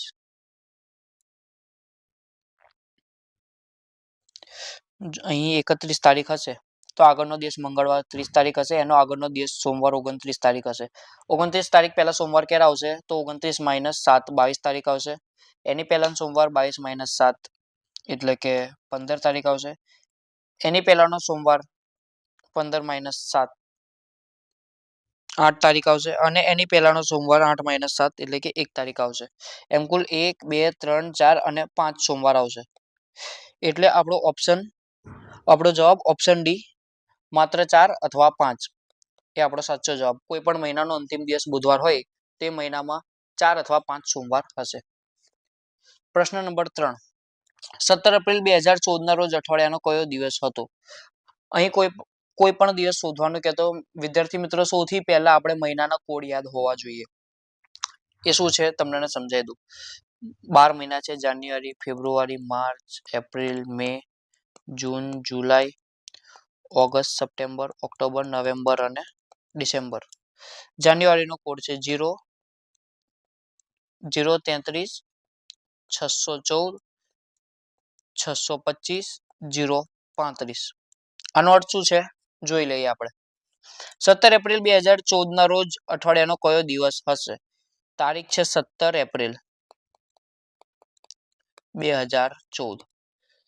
વર્ષ શોધવાનું છે તો આપણે સૌથી પહેલા એ તારીખ છે 17 એ 17 લખી દઈશો, પ્લસ એપ્રિલ છે. એપ્રિલ માટે શું કરશો આપણે? અહીંયા જે કોડ લખ્યા છે એપ્રિલ, તો એપ્રિલ આગળ જે નંબર હશે એ નંબર અહીં લખી દોશો. એપ્રિલ આગળ 6 છે તો અહીંયા 6, પ્લસ 2014 છે એટલે શું? 2000 પ્લસ 14 એમ 2014 છે. તો 2000 નો કોડ પણ છે, શતાબ્દીના કોડ પણ છે, એ પણ આપણે યાદ રાખવાના છે. એ હું તમને સમજાવી દઉં. વર્ષ 2000 છે તેનો કોડ છે 0. વર્ષ 1900 છે એનો કોડ છે 1. વર્ષ 1800 છે એનો કોડ છે 3. અને વર્ષ 1700 છે એનો કોડ છે 5. હવે આપણે એમ આ વસ્તુ રિપીટ થઈ જશે. ધાર કે 1600 લખીશ, 1600 લખીશ તો આપણો કોડ પાછો 0 થઈ જશે. એમાં 4 રિપીટ થઈ જશે. એમ 1500 માં 1, 1400 માં 3, 1300 માં 5. એમ આ 4 કોડ છે એ દર 4 વર્ષે રિપીટ થઈ જશે. હાલ 2000 ને લઈએ તો 2000 નો કોડ છે 0 પ્લસ 2000 નું થઈ ગયું. હવે 14 ની પહેલા શું આવે? 13, તો અહીં 13 લખી દેશું આપણે. પ્લસ હવે 2014 સુધી કેટલા લીપ વર્ષ આવે છે એ આપણે જોઈ લઈએ. અહીં 2000 તો કોડ આવી ગયો છે એટલે 2000 ને નહીં ગણવાના, એના પછી કેટલા લીપ વર્ષ આવે છે એ જોઈ લઈએ. તો 2004, 2008 અને 2012. એમ 2000 થી લઈને 2014 ની વચ્ચે કુલ 3 લીપ વર્ષ આવે છે એટલે 3 લખી દેશું. હવે આ સંખ્યાનો સરવાળો કરીને એને 7 વડે ભાગશો અને જે શેષ બચે આપણો જવાબ હશે. પણ આપણે એવું નહીં કરીએ. અહીં ડાયરેક્ટ જ આપણે પહેલા 7 વડે ભાગી દઈએ પછી લખીએ તો આપણો સરવાળો આસાન રહેશે. તો 17 ને 7 વડે ભાગીએ તો 14 થાય, શેષ વધે 3, 3 + 6 + 0 + 13 ને 7 વડે ભાગે તો 6 બચે +6 + 3. હવે આ સરવાળાને 6 વડે 7 વડે ભાગી દેશો. 6 દુ 12, 12 ને 3 15 ને 3 18. 18 ભાગ્યા 7 કરતો તો 7 દુ 14, 15 16 17 ને 18 એમ કુલ 4 શેષ વધશે. 4 શેષ એટલે શું બતાવી દઉં તમને.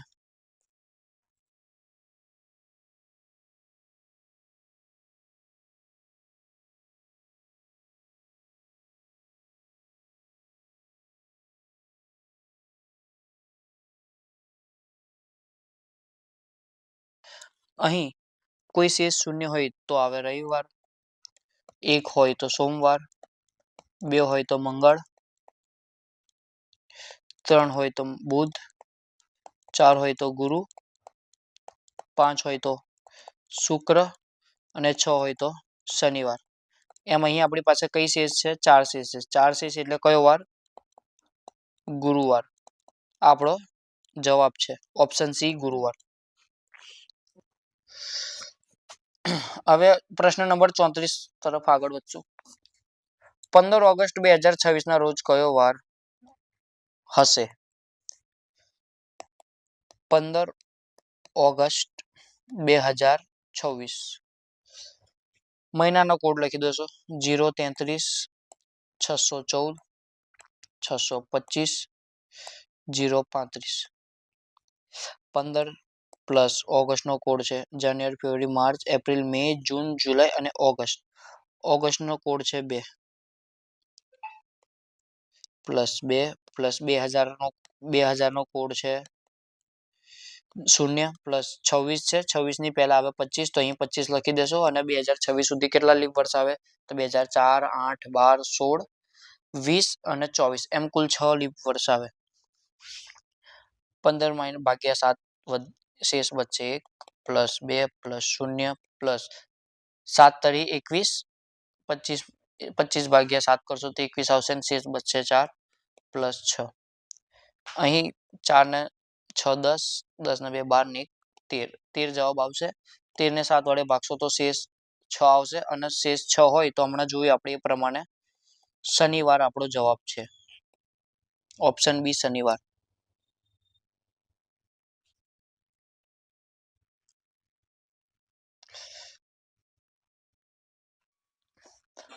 પ્રશ્ન નંબર 35. જો જુલાઈ 2002 ના રોજ સોમવાર હોય તો 16 ઓક્ટોબર 2005 ના રોજ કયો વાર હશે? અહીં 15 જુલાઈ 2002 એના રોજ સોમવાર છે તો આપણે શું પૂછ્યું છે? 16 ઓક્ટોબર 2005 ત્યારે કયો વાર છે? સૌથી પહેલા એક કામ કરશો આપણે મિત્ર, 2002 છે તો આપણે પહેલા વર્ષ સમાન કરી દેશું તો અહીં 2005 લાવી દઈએ તો 2002 પછી શું 2003, 2004, 2005. તારીખ અને મહિનો સેમ જ રાખશું, ખાલી આપણે વર્ષ સમાન કરી દઈએ. સૌથી પહેલા વર્ષ સમાન કરશું તો કોઈ પણ વર્ષ હોય, સામાન્ય વર્ષ હોય તો એક દિવસ એક્સ્ટ્રા હોય 365 ભાગ્યા 7 કરશો એટલે એક દિવસ એક્સ્ટ્રા બચે એટલે આવતા વર્ષે આને આગળનો દિવસ હશે તો 2002 સામાન્ય વર્ષ છે તો અહીં એક દિવસ એક્સ્ટ્રા થશે મંગળવાર. 2003 માં પણ એક દિવસ એક્સ્ટ્રા વધશે તો અહીં આવશે બુધવાર. પણ મિત્રો અહીં બુધવાર નહીં આવે, તમે ખોટા છો. કેમ? કેમ કે અહીં મહિનો છે જુલાઈ અને 15 જુલાઈ 2003 થી લઈને 15 જુલાઈ 2004 આની વચ્ચે મિત્રો લીપ વર્ષનો એક દિવસ વધી જશે 29 ફેબ્રુઆરી. 29 ફેબ્રુઆરી 2004 એ અહીં આવી જશે, એ અહીં ઉમેરાઈ જશે તો આમાં +1 નહીં +2 થશે તો મંગળ +2 બુધ અને ગુરુવાર થશે. અહીં ખબર પડી ને શું કહેવા માંગુ છું? આમ તો એક જ એડ થાય પણ અહીં 2004 અને 2015 15 જુલાઈ 2003 અને 15 જુલાઈ 2004 ની વચ્ચે લીપ વર્ષનો એક દિવસ એક્સ્ટ્રા વધી જાય છે. 29 ફેબ્રુઆરી 2004 આ બેની વચ્ચે આવી જાય છે એટલે એક દિવસ એક્સ્ટ્રા અહીં જ વધી જશે તો ગુરુવાર થશે. હવે આના અંદર પ્લસ બીજો એક ઉમેરી દે, ગુરુ પછી શુક્રવાર આવશે. વર્ષ સેમ થઈ ગયો. હવે આપણે મહિનો સેમ કરશો. જુલાઈ છે, જવાનું છે ઓક્ટોબર સુધી. જુલાઈ, ઓગસ્ટ, સપ્ટેમ્બર અને ઓક્ટોબર 2005 જ રાખશો આપણે, બરોબર. અને તારીખ પણ એ સેમ જ રાખશો, 15 જ રાખશો હાલ. તો આપણે 15 જુલાઈ 2005 ના રોજ આપણને શુક્રવાર મળી ગયો છે. તો 15 ઓગસ્ટ 2005 ના રોજ કયો વાર હશે જોઈ લઈએ.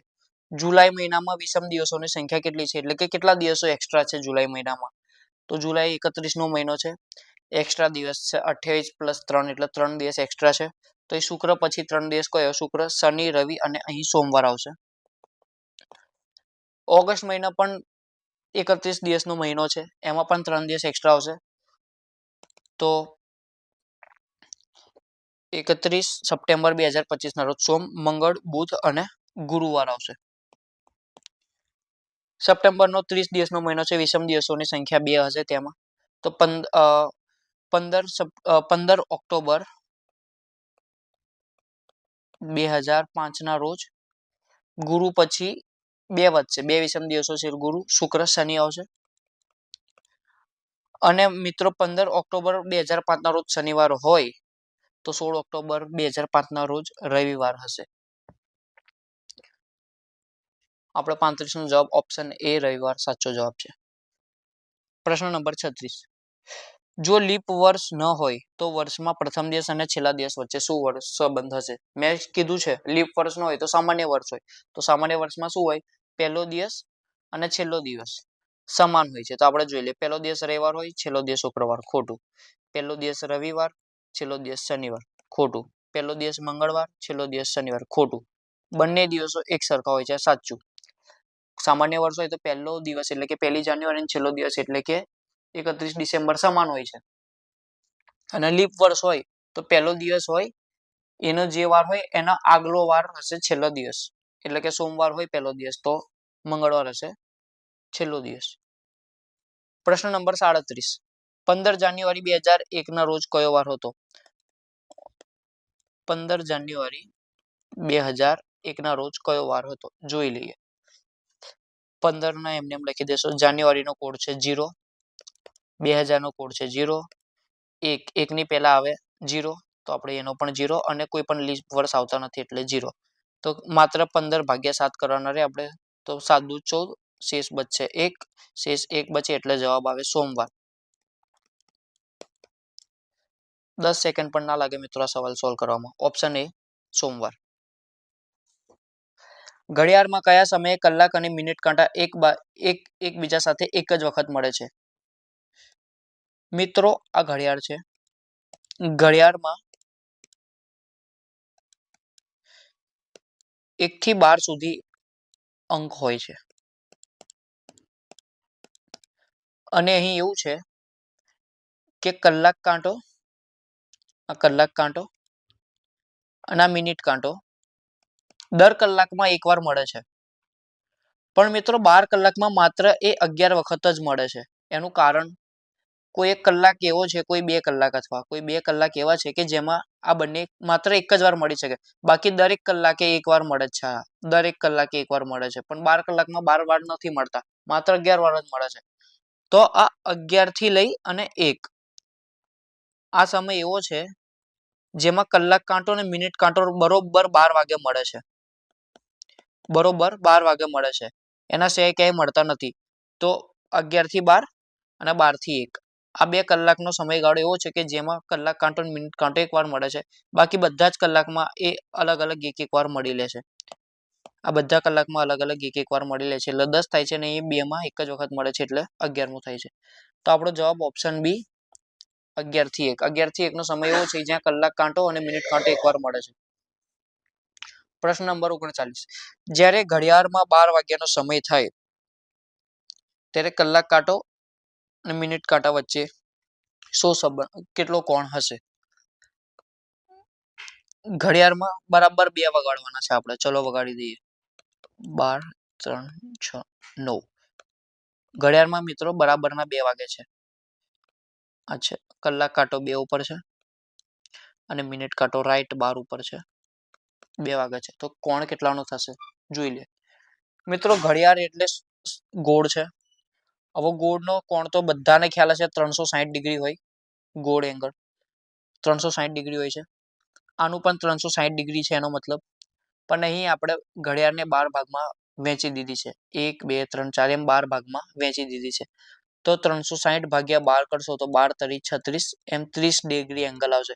તો દર 1 કલાક વચ્ચે 30 ડિગ્રીનું એંગલ છે. દર 1 કલાક વચ્ચે 30 ડિગ્રીનું એંગલ છે. આમ 30 ડિગ્રીનું એંગલ થાય છે. એમ 12 વખત 30 ડિગ્રીનું એંગલ થાય છે.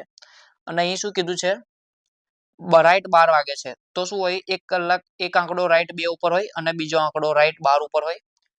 તો અહીં કેટલો આપણને કેટલા માપ મળે? 12 થી 1 ના વચ્ચેનું મળે અને 1 થી 2 ના વચ્ચેનું મળે. તો 30 + 30 કેટલા થાય? તો 60 ડિગ્રી થઈ જાય. તો આપણો જવાબ ઓપ્શન બી 60 સાચો જવાબ છે. પ્રશ્ન નંબર 40. જો ઘડિયાળમાં 6 વાગ્યા હોય ત્યારે મિનિટ કાંટો વાયવ્ય ખૂણામાં હોય તો કલાક કાંટો કયા ખૂણામાં હશે? મિત્રો અહીં સવાલ એવું કહેવા માંગે છે કે આ કોઈ ઘડિયાળ છે એમાં બરાબર 6 વાગ્યા છે. 6 વાગ્યા છે એનો અર્થ એક કાંટો 6 ઉપર છે અને બીજો કાંટો અહીં 12 ઉપર. બરાબરના 6 વાગ્યા છે. તો આપણે હવે ઘડિયાળને ફેરવવાની છે એટલે એમ એવું શું કરવાનું છે કે મિનિટ કાંટો છે વાયવ્ય દિશામાં લઈ જવાનો છે. તો કલાક કાંટો ક્યાં છે? તો દિશાઓ તમને ખ્યાલ ન હોય તો કહી દઉં. ઉત્તર, દક્ષિણ, પૂર્વ અને પશ્ચિમ. આ 4 દિશાઓ તો ખ્યાલ છે બરોબર આપણને. પણ હવે ઈશાન, અગ્નિ, નૈઋત્ય અને વાયવ્ય. આ ઈશાન અહીંયા આવે, અગ્નિ અહીંયા આવે, નૈઋત્ય અહીંયા આવે અને વાયવ્ય અહીંયા આવે. ઉત્તર પૂર્વની વચ્ચે ઈશાન, પૂર્વ દક્ષિણની વચ્ચે અગ્નિ, પૂર્વની દક્ષિણ પશ્ચિમની વચ્ચે નૈઋત્ય અને પશ્ચિમ ઉત્તરની વચ્ચે વાયવ્ય. એમાં દિશા થાય છે બરોબર. તો હવે શું કીધું છે કે અને અહીં તો રાઈટ 6 વાગે બરાબર 6 વાગે એનો અર્થ શું થાય છે? બંને કાંટા એકબીજાની વિરુદ્ધ દિશામાં જતા રહે છે બરોબર. આ 6 ઉપર ને આ 12 ઉપર એમ બંને કાંટા એકબીજાની વિરુદ્ધ દિશામાં જતા રહે છે. તેવું કીધું છે કે 6 વાગે હોય મિનિટ કાંટો વાયવ્ય દિશામાં હોય. વાયવ્ય એટલે આ દિશામાં હોય મિનિટ કાંટો. એટલે આપણે આમ ઘડિયાળને થોડી આમ ફેરવવાની છે. આ બાજુ ફેરવવાની છે થોડી. તો વાયવ્ય દિશામાં મિનિટ કાંટો આપણે પહોંચાડવાનો છે. તો કલાક કાંટો કયા ખૂણામાં છે? તો કલાક કાંટો તો આની વિરુદ્ધ દિશામાં છે એટલે અહીં છે એટલે કયો છે? અગ્નિ દિશા છે. તો ઓપ્શન બી અગ્નિ સાચો જવાબ. પ્રશ્ન નંબર 41. કાંટાવાળી ઘડિયાળમાં 6:40 વાગ્યાનું જડ પ્રતિબિંબ પૂછ્યું છે. જડ પ્રતિબિંબ એટલે શું મિત્રો? અહીં જળમાં અહીં આ રીતના જળ હોય એનું પ્રતિબિંબ પૂછ્યું છે. કેટલા વાગ્યા છે? 6:40 નો સમય થયો છે. તો મિત્રો અહીં જડ પ્રતિબિંબની વાત કરી છે તો જડ પ્રતિબિંબનું સૂત્ર છે 18:30. આપણે 18:30 માંથી 6:40 બાદ કરશો તો મિત્રો અહીં એક મુશ્કેલી છે કે અહીં તો આપણે ઉપર 30 જ આપ્યા છે અને આપણે 40 બાદ કરવાના છે. તો આપણે અહીંથી ઉધાર લેવું પડશે 18 પાસેથી ને બધી પ્રોબ્લેમ થશે. આપણે એમાં નથી પડવું. 18:30 ની જગ્યાએ આપણે શું કરીએ? 1 કલાક અહીંયાથી ઘટાડી દઈએ અને આના અંદર 1 કલાક ઉમેરી દઈએ. એટલે કલાકમાંથી 1 કલાક ઘટાડી દઈએ અને મિનિટની અંદર 1 કલાક ઉમેરી દઈએ. એટલે 60 મિનિટ એક્સ્ટ્રા ઉમેરી દઈએ. તો શું થશે? તો 70-90 માંથી આના અંદર +60 એટલે કે અહીં લીધી અહીંથી 1 કલાક ઘટાડ્યો અને 1 કલાક ઉમેર્યો એટલે શું અહીં 60 મિનિટ ઉમેરી. તો અહીં 1 કલાક ઘટ્યો એટલે 70 થઈ ગઈ ને અહીં 1 કલાક ઉમેર્યો એટલે 90 થઈ ગયું. તો કે 70-90 માંથી શું જોઈએ છે? આની જડ પ્રતિબિંબ જોઈએ છે. કોણ? 6:40 નું. તો અહીં 6:40 લખી દેશું. 6:40. 90 માંથી 40 જાય તો 50. 70 માંથી 6 જાય તો 11. આપણો જવાબ આવી ગયો ઓપ્શન એ. ઓકે, આગળ વધશું. એક દિવસમાં કલાક અને મિનિટ કાંટા કેટલી વાર એકબીજા ઉપર ભેગા થાય છે? મિત્રો અહીં કલાક કાંટો અને મિનિટ કાંટો ભેગા થવાની વાત છે. કલાક કાંટો અને મિનિટ કાંટો એક દિવસમાં 22 વાર ભેગા થાય છે. કેટલી વાર ભેગા થાય છે મિત્રો? કલાક કાંટો અને મિનિટ કાંટો એક દિવસમાં કુલ 22 વાર ભેગા થાય છે. આ યાદ રાખજો. મેં હમણાં કીધું હતું એમ ઘડિયાળ છે, કલાક કાંટો અને મિનિટ કાંટો દર કલાકે 1 વાર ભેગા થાય છે. તો એક દિવસમાં તો 24 કલાક હોય તો 24 કલાક વાર ભેગા કેમ નહીં થતા? કહી દઉં. 11 અને 1 ની વચ્ચે તો માત્ર એક જ વાર ભેગા થાય છે ને, રાઈટ? 12 વાગે. આ 12 વાગે બંને એક ભેગા થાય છે. તો શું અહીંયાથી અહીંયા આમ ફરશે તો 11 વખત ભેગા થયા. પછી પાછું અહીંયાથી અહીંયા ફરશે તો પણ 11 વખત ભેગા થયા. તો કુલ એમ 22 વખત ભેગા થાય છે. તો ઓપ્શન બી આપણો જવાબ. પ્રશ્ન નંબર 43. એક દિવસમાં ઘડિયાળના મિનિટ અને કલાક કાંટા કેટલી વાર એકબીજાને કાટખૂણે હોય છે? કાટખૂણે એટલે શું? કલાક કાંટો ધારો કે અહીં હોય અને મિનિટ કાંટો અહીં હોય તો કાટખૂણો બનાવે. અથવા મિનિટ કાંટો અહીં ઉપર હોય, કલાક કાંટો અહીં હોય, આમ હોય પણ કાટખૂણો બનવો જોઈએ. ઘડિયાળ છે એક અહીં હોય તો બીજું અહીં હોય, અથવા મિનિટ કાંટો અહીં હોય તો કલાક કાંટો અહીં હોય. ટૂંકમાં ખાલી કાટખૂણો બનાવવો જોઈએ. તો એક દિવસમાં ઘડિયાળના મિનિટ અને કલાક કાંટા કેટલી વાર એકબીજાને કાટખૂણે આવે છે? તો 43 માં જવાબ આવશે ઓપ્શન ડી, એક પણ વાર નહીં. કેમ કે ઘડિયાળ અને મિનિટ કાંટો એક દિવસમાં 44 વાર એકબીજાને કાટખૂણે મળે છે, એટલે કાટખૂણો બનાવે છે. 44 વાર કાટખૂણો બનાવે છે. અહીં તો 40, 24, 42 છે, 44 નથી, તો એક પણ નહીં. પ્રશ્ન નંબર 44. અત્યારે બપોરના 12:30 થઈ હોય તો 3,03,000 સેકન્ડ પછી કેટલા વાગ્યા હશે? અત્યારે કેટલા વાગ્યા છે? બપોરના 12:30, 12:30 થયા છે. તો શું કીધું છે? 3,03,000 સેકન્ડ પછી કેટલા વાગ્યા હશે? તો આપણે શું કરીશું? તો પહેલા સેકન્ડ છે એને મિનિટમાં ફેરવીએ. તો શું કરીએ એના માટે? મિનિટમાં ફેરવવા માટે 60 વડે ભાગવા પડે. તો ભાગ્યા 60, 0 ઉડી ગયેલી, 6 પંચા 30, 3 છે એ ભાગાય નહીં એટલે 0 લીધું, પાછું 6 પંચા 30, 0. 5,050 મિનિટ આવી. હવે એને 60 વડે ભાગશો તો આપણને કલાક મળી જશે. 0 ઉડી ગઈ, 8 છંગ 48, વધી પડી 2, 6 ચોક 24, વધી પડી 1. તો જવાબ શું આવે? 84 1/6. અહીં એક શેષ વધે છે ને એટલે 1/6 આપણો જવાબ આવ્યો. તો હવે આપણે શું કરશું? 84 કલાક વધશે પ્લસ આ છે આપણી મિનિટ આવી છે. ટોટલ 60 મિનિટ હોય, એમાંથી 10 મિનિટ એક્સ્ટ્રા બચી છે. તો એનો મતલબ એવું થાય કે 84 કલાક અને 10 મિનિટ પ્લસ કરવાની છે આપણે 12:30 માં. 24 કલાકનો એક દિવસ હોય તો 24 કલાક 24 કલાક 24 કલાક એમ 3 વાર 24 કલાક ઉમેરશો તો 72 કલાક તો એમને એમ ઉમેરી જશે. તો સમય આનો આજ રહેશે 72 કલાક પછી. સેમ ટુ સેમ 12:30 બપોરના વાગ્યા હશે. ઓકે. હવે 84 માંથી 72 જશે તો કેટલા આવશે? 12 કલાક અને 10 મિનિટ આવશે. તો 12:30 માં 12 કલાક અને 10 મિનિટ ઉમેરવી પડશે. તો એના માટે શું કરશો? હવે આના અંદર 12 કલાકની અંદર 12 ઉમેરશો. આ ઘડિયાળ છે બરોબર, અહીંયા 12 વાગ્યા છે. હવે આની અંદર 12 કલાક ઉમેરીએ તો શું થાય? કલાક આંકડો પાછો ફરીને અહીંયા જ આવી જાય. તો 12 કલાકનો તો એમનું એમ રહ્યું, કઈ વાંધો નહીં. હવે જે મિનિટ કાંટો છે 10, એ શું થશે? 10 આગળ ફરે છે. આ 12 તો ફરીને એની જગ્યાએ આવી જાય છે, પણ આ 10 થોડું આગળ જતા રહેશે એટલે આ થઈ જશે 40. તો 12:40 થશે.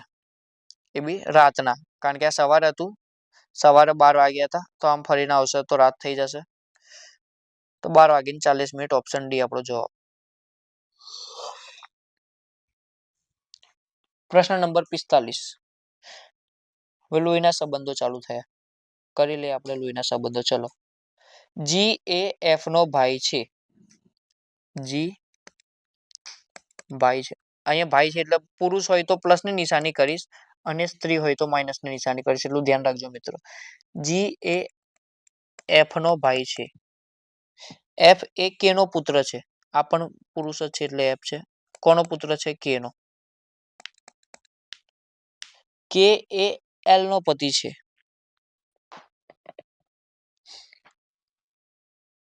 કે એ એલ નો પતિ છે તો એલ આની પત્ની થઈ. એલ પણ પુરુષ છે. એલ આની પત્ની થઈ ગઈ. આર એ એલ નો પુત્ર છે. અહીં આમનો બીજો એક ભાઈ છે આર. આનો પુત્ર છે એટલે આ બેનો તો ભાઈ હશે જ. આર નો જી સાથે શું સંબંધ છે? તો આ બે શું સંબંધ છે? તો ભાઈ આ ત્રણે આ બેના પપ્પા આની વાઈફ અને આનો છોકરો એટલે આ ત્રણ ભાઈ થયા. આ બે પતિ પત્ની હોય તો આ ત્રણ એમના બચ્ચા થયા. તો એનો ભાઈ છે ઓપ્શન ડી. પ્રશ્ન નંબર 46. એક ચોક્કસ સાંકેતિક ભાષામાં એ ભાગ્યા બી નો અર્થ થાય છે કે એ બી નો પુત્ર છે. એ સ્ટાર બી નો અર્થ થાય છે કે એ બી ની પુત્રી છે. એ ટકા બી નો અર્થ થાય છે એ બી ની પત્ની છે. એ પ્લસ માઇનસ બી થાય એનો અર્થ થાય છે એ બી ના પિતા છે. તો આપણે આ ઉકેલ શોધવાનો છે. પહેલા તો આપણે લખી લઈએ શું મતલબ છે કોણો. ભાગ્ય એટલે શું છે? પુત્ર. સ્ટાર એટલે પુત્રી. ટકા એટલે પત્ની. અને પ્લસ માઇનસ એટલે પિતા. તો આપણે જોઈ લઈએ. એક્સ પુત્રી છે કોની? વાય ની. વાય પત્ની છે કોની? સી ની. સી પિતા છે કોના? ડી ના. જોઈ લઈએ શું થયું ભાઈ કે એક્સ કોની પુત્રી? વાય ની પુત્રી થઈ એક્સ. વાય કોની પત્ની છે? સી ની પત્ની છે. અને સી એ ડી ના પિતા છે. તો એક્સ નો ડી સાથે શું સંબંધ? તો એક્સ ની મમ્મી આ છે, એનો હસબન્ડ આ છે, એટલે આ બે પતિ પત્ની થયા અને એમના છોકરા થયા. તો એક્સ નો ડી સાથે શું સંબંધ થાય? તો કે આની બેન થાય. ઓપ્શન ડી બહેન. પ્રશ્ન નંબર 47. એસ એ ડી નો પુત્ર છે. ડી છે એનો પુત્ર એસ. ડી એ એફ ની પત્ની છે. આ મહિલા છે. એનો પતિ છે એફ. એફ એ એચ ના પિતા છે. આ એચ છે એના પિતા એફ છે. અને આ એસ તો પુત્ર છે એટલે આ પુરુષમાં આવે. એફ એ એચ ના પિતા છે. એચ એ કે ની બહેન છે. આ કોણ છે? મહિલા છે, બહેન છે. કોની? કે ની. તો એસ નો કે સાથે શું સંબંધ થયો? આ તો ભાઈ બેન થયા, બે મમ્મી પપ્પા છે તો આ ભાઈ થયો, કે નો ભાઈ થયો. ઓપ્શન બી ભાઈ. પ્રશ્ન નંબર 48. એક છોકરાને જોઈને મીનાએ કહ્યું કે તે મારા સસરાના એકમાત્ર પુત્રનો પુત્ર છે. તો એ છોકરા સાથે મીનાનો શું સંબંધ છે? પહેલા તો આપણે જોઈ લઈએ. સસરાનો એકમાત્ર પુત્ર એટલે કે એમનો પતિ થાય. સસરાનો પુત્ર એટલે એકમાત્ર પુત્ર એટલે પતિ થાય. તે મારા પતિનો પુત્ર છે. પતિનો પુત્ર એટલે એનો પોતાનો પુત્ર. તો મીનાનો એ છોકરા સાથે શું સંબંધ થાય? ડી પુત્રનો. ખબર પડી ને? આપણે પહેલા એક ઉકેલ અહીંયા કરી દઈએ. સસરાના એકમાત્ર પુત્ર કોણ થાય? આ સસરા છે. એને એકમાત્ર પુત્ર તો જેને કીધું એનો પતિ જ થાય. એનો પોતાનો પતિ. અને પતિનો પુત્ર એટલે પોતાનો પણ પુત્ર જ હોય. પુત્ર, પુત્રી નહીં પુત્ર. ઓપ્શન ડી જવાબ સાચો. પ્રશ્ન નંબર 48. મારી સાસુ અને તમારી સાસુ માં દીકરી થાય તો મારી અને તમારી વચ્ચે શું સંબંધ છે? મિત્રો આ ઓપ્શનમાં આ પ્રશ્નમાં આપણે ઓપ્શન ઉપરથી જશું. 49 છે અને આપણે ઓપ્શન ઉપરથી જશું થોડું. તો જોઈ લઈએ કે મારી સાસુ અને તમારી સાસુ માં દીકરી છે. તો ચલો પુત્રવધુની સાસુ. પુત્રવધુની સાસુ થઈ ગઈ અને સસરાની સાસુ. પહેલામાં જવાબ આવી ગયો.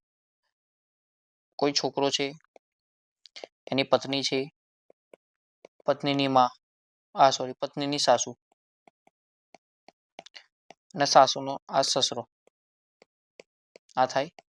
આની સાસુ તો મળી ગઈ. હવે આની પણ સાસુ જોવા જઈએ તો આ સાસુની આની તો માં જ થશે ને. તો ઓપ્શન એ સાચો. પુત્રવધુ અને સસરા. પ્રશ્ન નંબર 50. એ અને બી ભાઈઓ છે. એ અને બી ભાઈઓ છે. સી અને ડી બહેનો છે. સી અને ડી બહેનો છે. આ એ છે. આ 4 નથી. આ એ છે. એનો દીકરો ડી નો ભાઈ છે. એ નો દીકરો ડી નો ભાઈ છે. આ એ નો જે પુત્ર છે એ ડી નો ભાઈ છે. તો બી નો સી સાથે શું સંબંધ? આ બે તો સગી બહેનો હતી જ, સી અને ડી.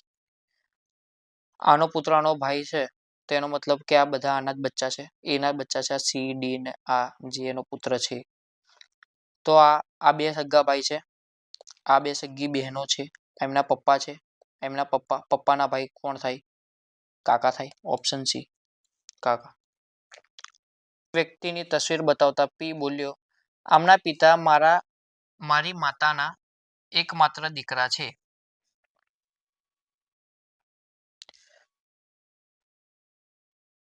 એક વ્યક્તિ પી છે, એક વ્યક્તિની તસવીર બતાવતા શું કહ્યું? આમના પિતા મારી માતાના એકમાત્ર દીકરા છે. તો એ તો માતાને એકમાત્ર દીકરો એટલે હું પોતો થઈ ગયો. એ કોના પિતા છે? હું કોના પિતા છે? એ હું તો એટલે પોતાના છોકરાના જ પિતા હોય. તો કોણ થઈ ગયો? હું પી નો દીકરો. પી નો દીકરો. મારો દીકરાની જ વાત છે. પ્રશ્ન નંબર 52. સી એ નો દીકરો છે, જ્યારે સી અને ક્યુ બહેનો છે. એ સી નો દીકરો છે. આ સી છે, સી નો દીકરો એ પ્લસ દીકરો છે એટલે સી એનો સી નો દીકરો છે, જ્યારે સી અને ક્યુ બહેનો છે. આ સી મહિલા થઈ ગઈ એટલે સી અને ક્યુ બહેનો છે. ઝેડ ક્યુની આમની માતા પણ છે ઝેડ માં. તો પી અને ઝેડ વચ્ચે પી ઝેડ નો દીકરો છે. આ ઝેડ છે, આ બેની માતા છે, એનો એક દીકરો પણ છે, એ છે પી. તો નીચેના પૈકી કોઈ વિધાન સાચું છે? ક્યુ એના દાદા છે. ક્યુ આ તો મહિલા છે, ખોટું. પી એના મામા છે. હા પી આ એની મમ્મી છે, આ એનો ભાઈ છે. મમ્મીનો ભાઈ એટલે મામા. સાચી વાત. ઓપ્શન બી સાચો. કોઈ ચોક્કસ સાંકેતિક ભાષામાં જોઈ લે. ભાગાકાર એટલે પુત્રી, સ્ટાર એટલે માતા, ટકા એટલે પુત્ર, પ્લસ એટલે બહેન. તો જોઈ લે. ડબલ્યુ માતા છે કોની? વાયની. Plus minus. વાય બહેન છે કોની? સીની. સી પુત્ર છે કોનો? ડી નો. તો જોઈ લે. આ ડબલ્યુ મમ્મી છે, એની નીચે એની પુત્રી છે, આ એનો આ મમ્મી એ પુત્રી. આ સી છે, સી કોનો પુત્ર છે? ડી નો. તો ડી એના પપ્પા છે. બરોબર. તો ડબલ્યુ નો ડી સાથે કેવો સંબંધ છે? પત્ની. Option C. પ્લસ એટલે માતા, માઇનસ એટલે ભાઈ, ગુણાકાર એટલે પત્ની, ટકા એટલે પિતા અને હેશટેગ એટલે પુત્રી. તો જી પિતા છે કોના? ટીના. ટી ભાઈ છે એલ નો. એલ પત્ની છે વાયની. વાય પિતા છે આર ના. જોઈ લે. જી આ જી છે એ ટી ના પિતા છે. આ ટી ભાઈ છે એલ નો. એલ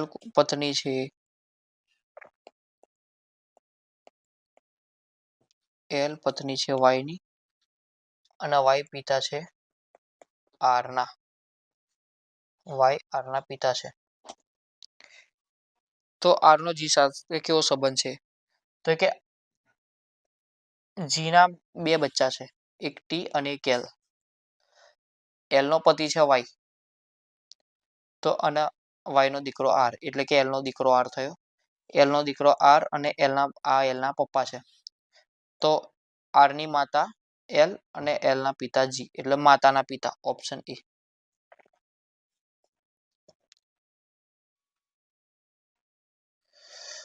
પ્રશ્ન નંબર 55. બી એ સી ના પિતા છે, સી એ ડી ની માતા છે. લખીને જોઈએ. બી એ સી ના પિતા છે. આ તો બી એની નીચે સી. આ પિતા છે એટલે પ્લસ. સી એ ડી ની માતા છે. સી માતા છે કોની? ડી ની. ડી એ ઈનો ભાઈ છે. ડી ભાઈ છે કોનો? ઈનો. ઈ એ એફ નો પુત્ર છે. ઈ કોનો પુત્ર છે? એફ નો.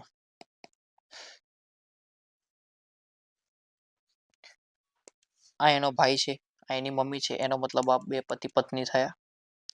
સી અને એફ પતિ પત્ની થયા. તો બી નો એફ સાથે શું સંબંધ છે?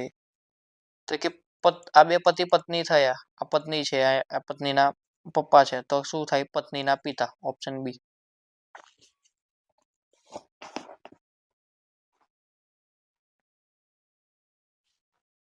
પ્રશ્ન નંબર 56.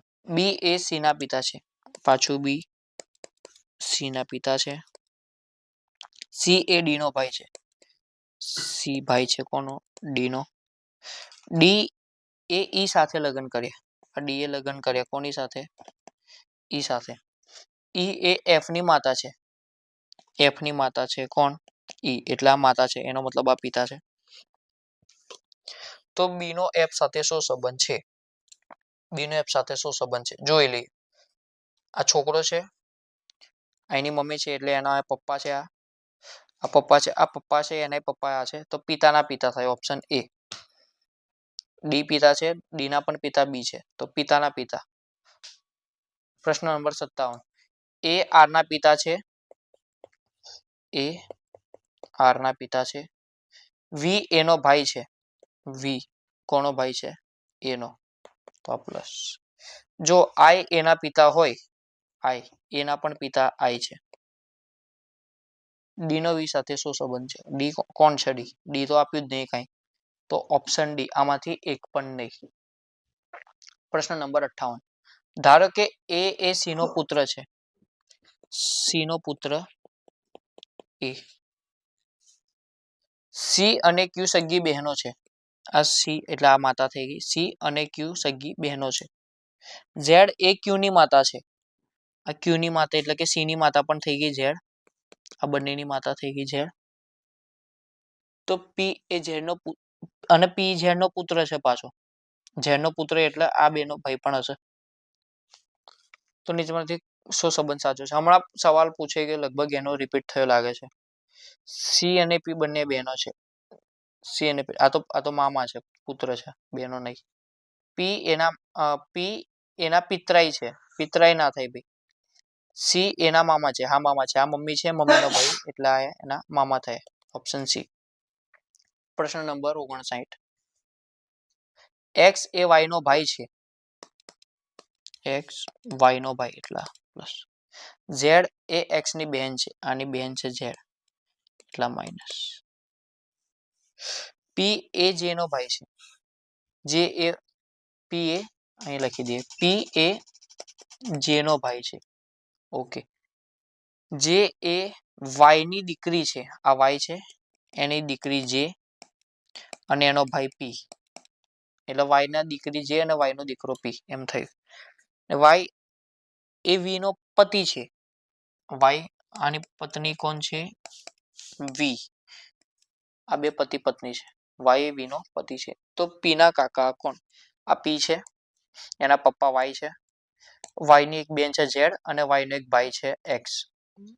તો પી ના કાકા કોણ? તો ભાઈ જ હોય એક્સ. વાય નો ભાઈ એક્સ. પ્રશ્ન નંબર 60. એ બી ની બહેન છે. એ બેન છે કોની? બી ની. સી એ બી ની પત્ની છે. આ બી પતિ થયું એટલે. અને સી એની પત્ની છે. ડી એ સી ની સાસુ છે. ડી એ સી ની સાસુ છે એટલે શું થયું? એ અને બી ની મમ્મી થઈ ડી. એ અને બી ની મમ્મી થઈ ડી.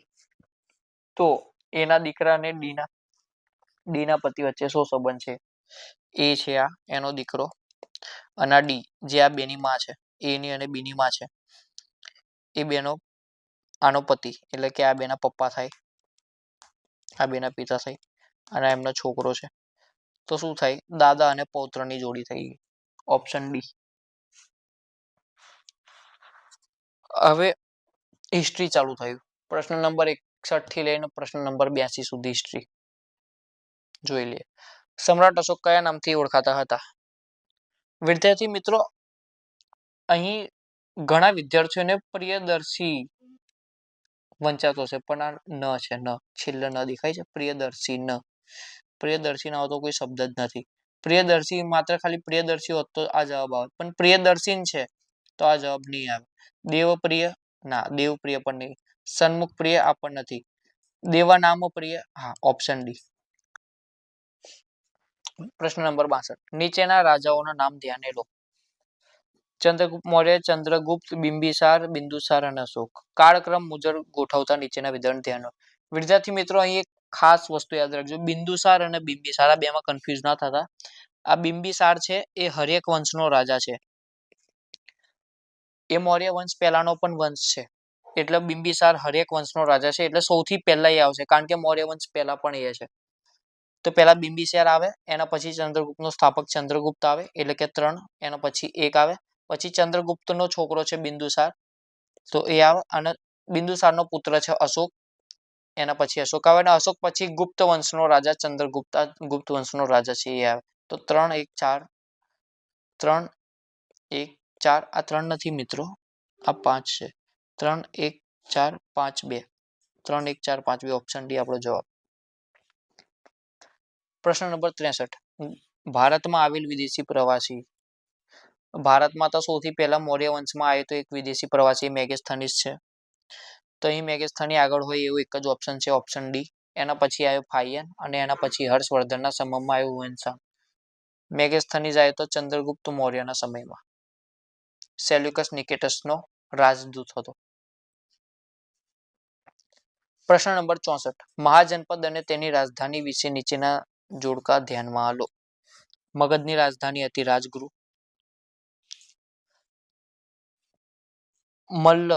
મલ્લની રાજધાની હતી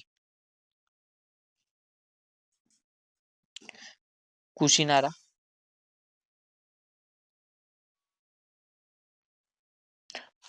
અને મલ્લની બીજી રાજધાની પણ પાવા હતી. અવંતીની રાજધાની ઉજ્જૈની અને ગંધારની રાજધાની તક્ષશિલા. ઓપ્શન ડી સાચો. બધા સાચા છે. પ્રશ્ન નંબર 65. મૌર્ય વંશ વિશે નીચેના વિધાનો ધ્યાનમાં લો. ઓકે, ચંદ્રગુપ્ત મૌર્ય મૌર્ય વંશની સ્થાપના કરી, સાચી વાત છે. બિંદુસાર આ વંશનો જ રાજા હતો, સાચી વાત છે. આજે એક સંપ્રદાય અનુયાયી હતો, આ વંશનો જ રાજા હતો. અશોક પણ આ વંશનો રાજા હતો, બહુ મહાન રાજા થઈ ગયા. કલિંગના યુદ્ધ પછી અશોકનું હૃદય પરિવર્તન થયું. લાખો સિપાહીઓ મર્યા, એનાથી રાજા અશોકનું હૃદય પરિવર્તન થઈ ગયું. 4 સાચો, ઓપ્શન ડી આપણો જવાબ. પ્રશ્ન નંબર 66. અશોક મૌર્ય વંશનો ત્રીજો રાજા હતો, સાચી વાત છે. પહેલો રાજા ચંદ્રગુપ્ત મૌર્ય હતો, બીજો રાજા બિંદુસાર હતો. એના પછી બિંદુસારનો પુત્ર અશોક આ વંશનો ત્રીજો રાજા હતો. ગ્રીક રાજદૂત મેગેસ્થનીઝે પોતાના પુસ્તક ઇન્ડિકામાં માત્ર પાટલીપુત્રના પ્રશાસન વિશે લખ્યું હતું. ના, ખોટી વાત છે. માત્ર પાટલીપુત્રના પ્રશાસન વિશે નહોતું લખ્યું, એને બીજી વસ્તુઓના, એના અન્ય આજુબાજુના ઇલાકાઓના પણ પ્રશાસન વિશે લખ્યું હતું.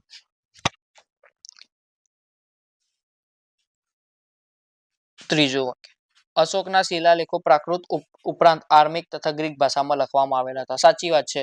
આ ભારતનો નકશો છે, એમાં જે આ બાજુનો પ્રદેશ છે એ બાજુ ગ્રીક અને આર્મેનિક ભાષામાં પણ અશોકના શિલાલેખો હતા, કારણ કે અહીંયાથી ગ્રીકો આવતા હતા, એટલે એનો થોડો ઘણો પ્રભાવ છે.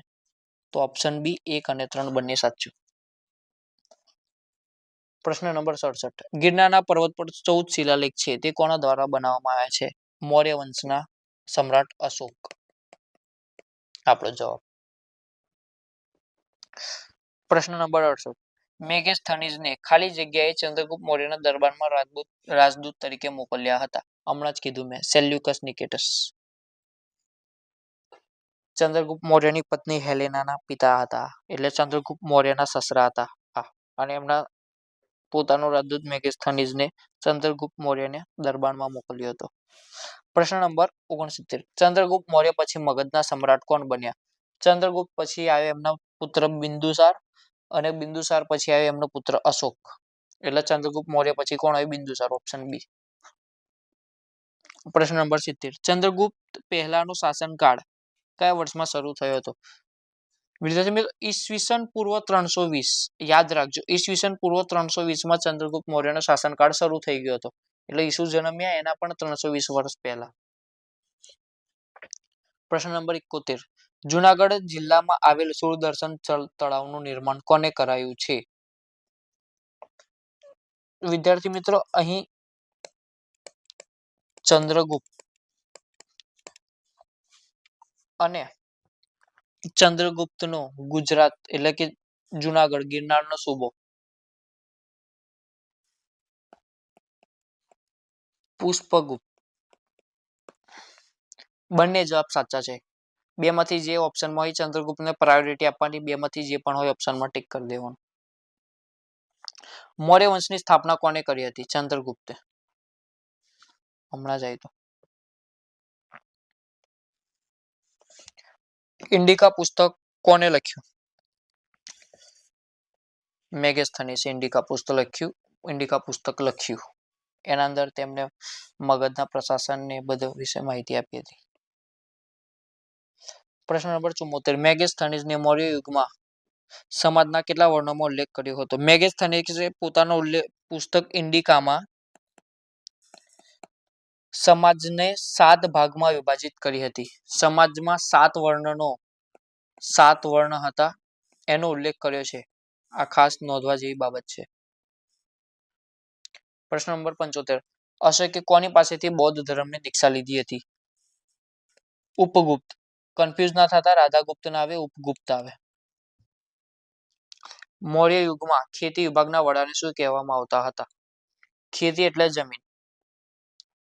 રાજા જનક હતા. એમને સીતામાં એક ખેતરમાંથી મળ્યા હતા, જમીન નીચેથી, એટલે એમનું નામ સીતા પાડ્યું. એટલે એ જમાનામાં જમીનને સીતા તરીકે ઓળખવામાં આવતા હતા. તો શું ખેતીના વિભાગ છે એના વડાને સીતા અધ્યક્ષ તરીકે ઓળખવામાં આવે છે? ઓપ્શન ડી સાચો. આધુનિક સમયમાં કલેક્ટરનું કામ મૌર્ય યુગમાં કોણ કરતું હતું? કલેક્ટર છે. કલેક્ટર એટલે કલેક્ટ કરવું, એટલે સંગ્રહ કરવો. જ્યારે એ જમાનામાં કલેક્ટર એટલે કલેક્ટ કરવું, એટલે જે ભેગું કરે, એકઠું કરવું, એને સમાહર્તા કહેતા હતા. જે બધું ઉઘરાવાનું ને એ કામ કરે, સમાહર્તા. Option B. પ્રશ્ન નંબર 78. નીચેનામાંથી કયું સ્તૂપનો ભાગ નથી?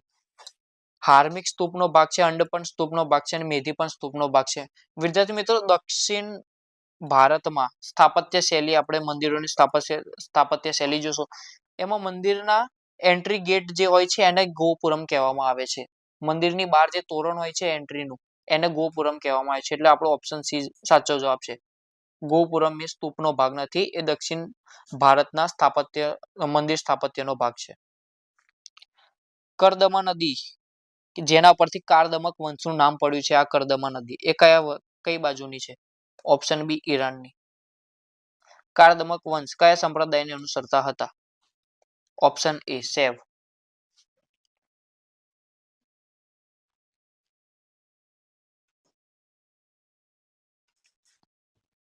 ગુજરાતમાં સમ્રાટ અશોકનો સૂબો કોણ હતો? તુષાસ. સુવિશાખ એ રુદ્રદામાનો સૂબો હતો. તુષાસ અશોકનો સૂબો હતો. અને પર્ણદત્ત ચક્રપાલિત એ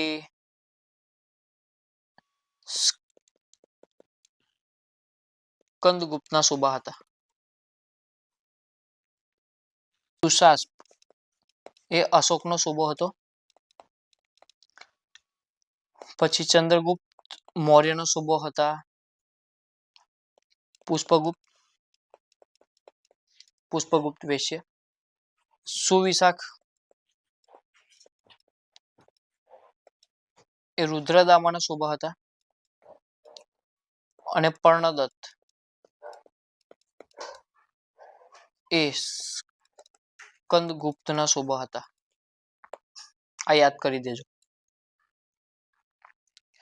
પ્રશ્ન નંબર 82. પશુપત સંપ્રદાયના સ્થાપક કોણ હતા? લકુલિશ.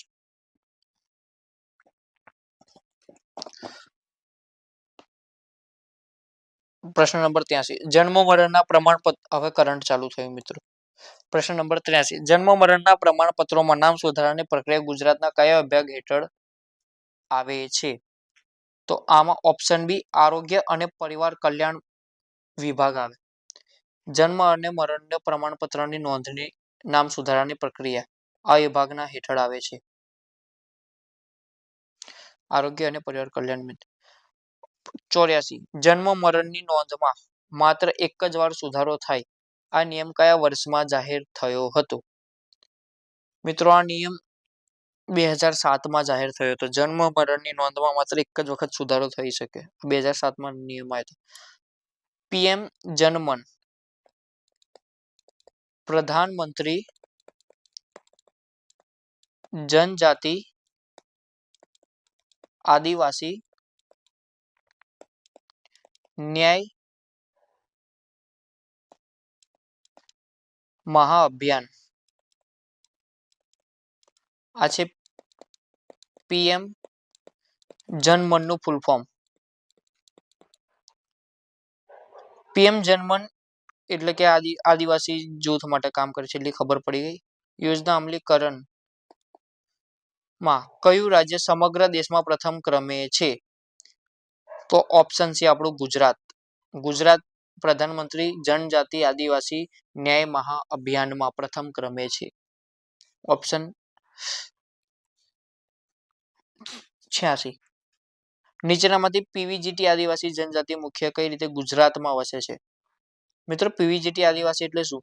આદિવાસીઓમાં પણ જે ખૂબ પછાત જાતિ છે એને પીવીજીટી પાર્ટિક્યુલરલી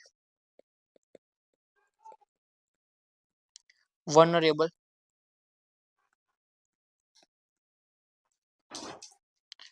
ટ્રાઇબલ ગ્રુપ એને કહેવાય પીવીજીટી. એટલે આદિવાસીઓમાં પણ ખૂબ પાછળ છે, પછાત છે એને પીવીજીટી આદિવાસી કહેવાય.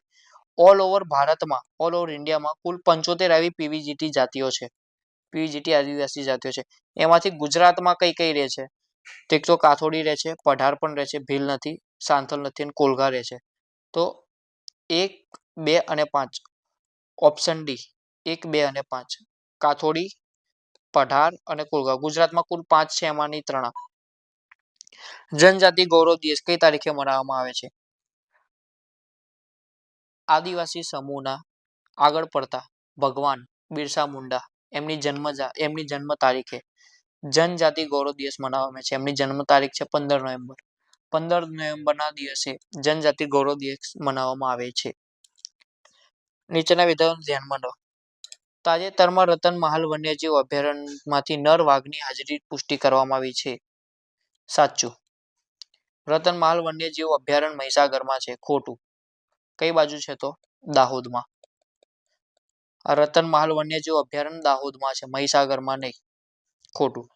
NTCA national tiger conservation authority દ્વારા ગુજરાતને ટાઈગર સ્ટેટ જાહેર કરવામાં આવ્યું છે. સાચું.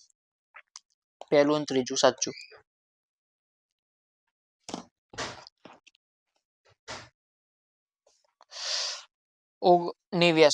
નીચેનામાંથી કયા રાજ્ય વાઘ, સિંહ અને દીપડા ત્રણેયની વસ્તી છે? વાઘ, સિંહ અને દીપડો. મધ્યપ્રદેશમાં નહીં, મહારાષ્ટ્રમાં નહીં, પશ્ચિમ બંગાળ, માત્ર ગુજરાતમાં. ગર્વની વાત છે. માત્ર ગુજરાતમાં વાઘ, સિંહ અને દીપડો 3 જોવા મળે છે. પ્રશ્ન number 9. National tiger conservation authority NTCA ની સ્થાપના કયા વર્ષમાં થઈ હતી? 2006માં. એનટીસીએ ની સ્થાપના નેશનલ ટાઈગર કન્ઝર્વેશન ઓથોરિટી 2006માં થઈ હતી તેની સ્થાપના.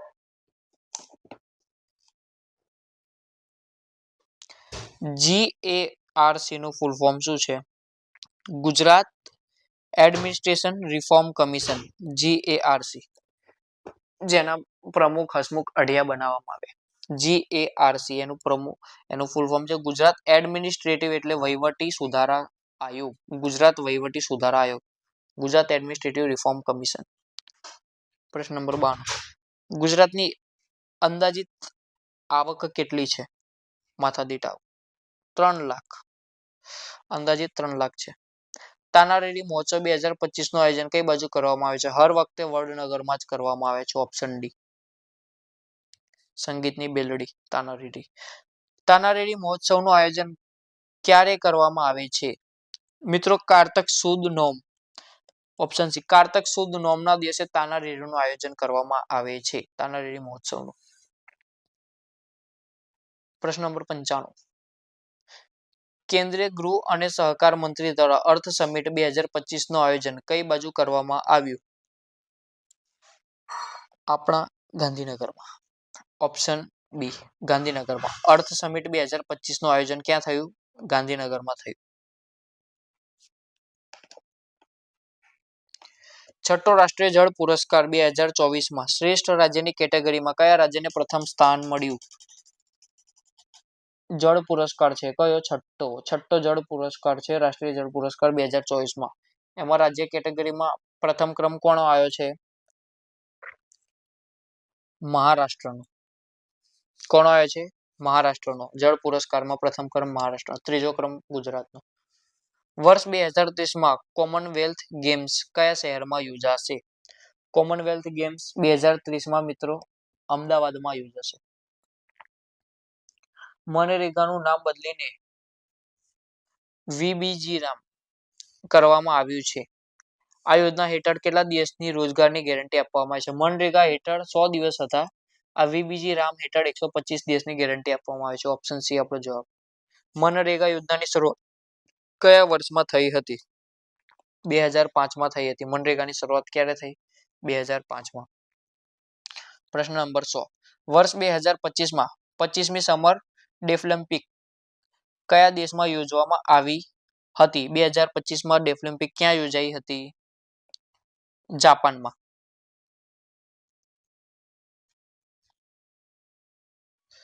કમ્પ્લીટ થઈ ગયું અહીંયા આપણું.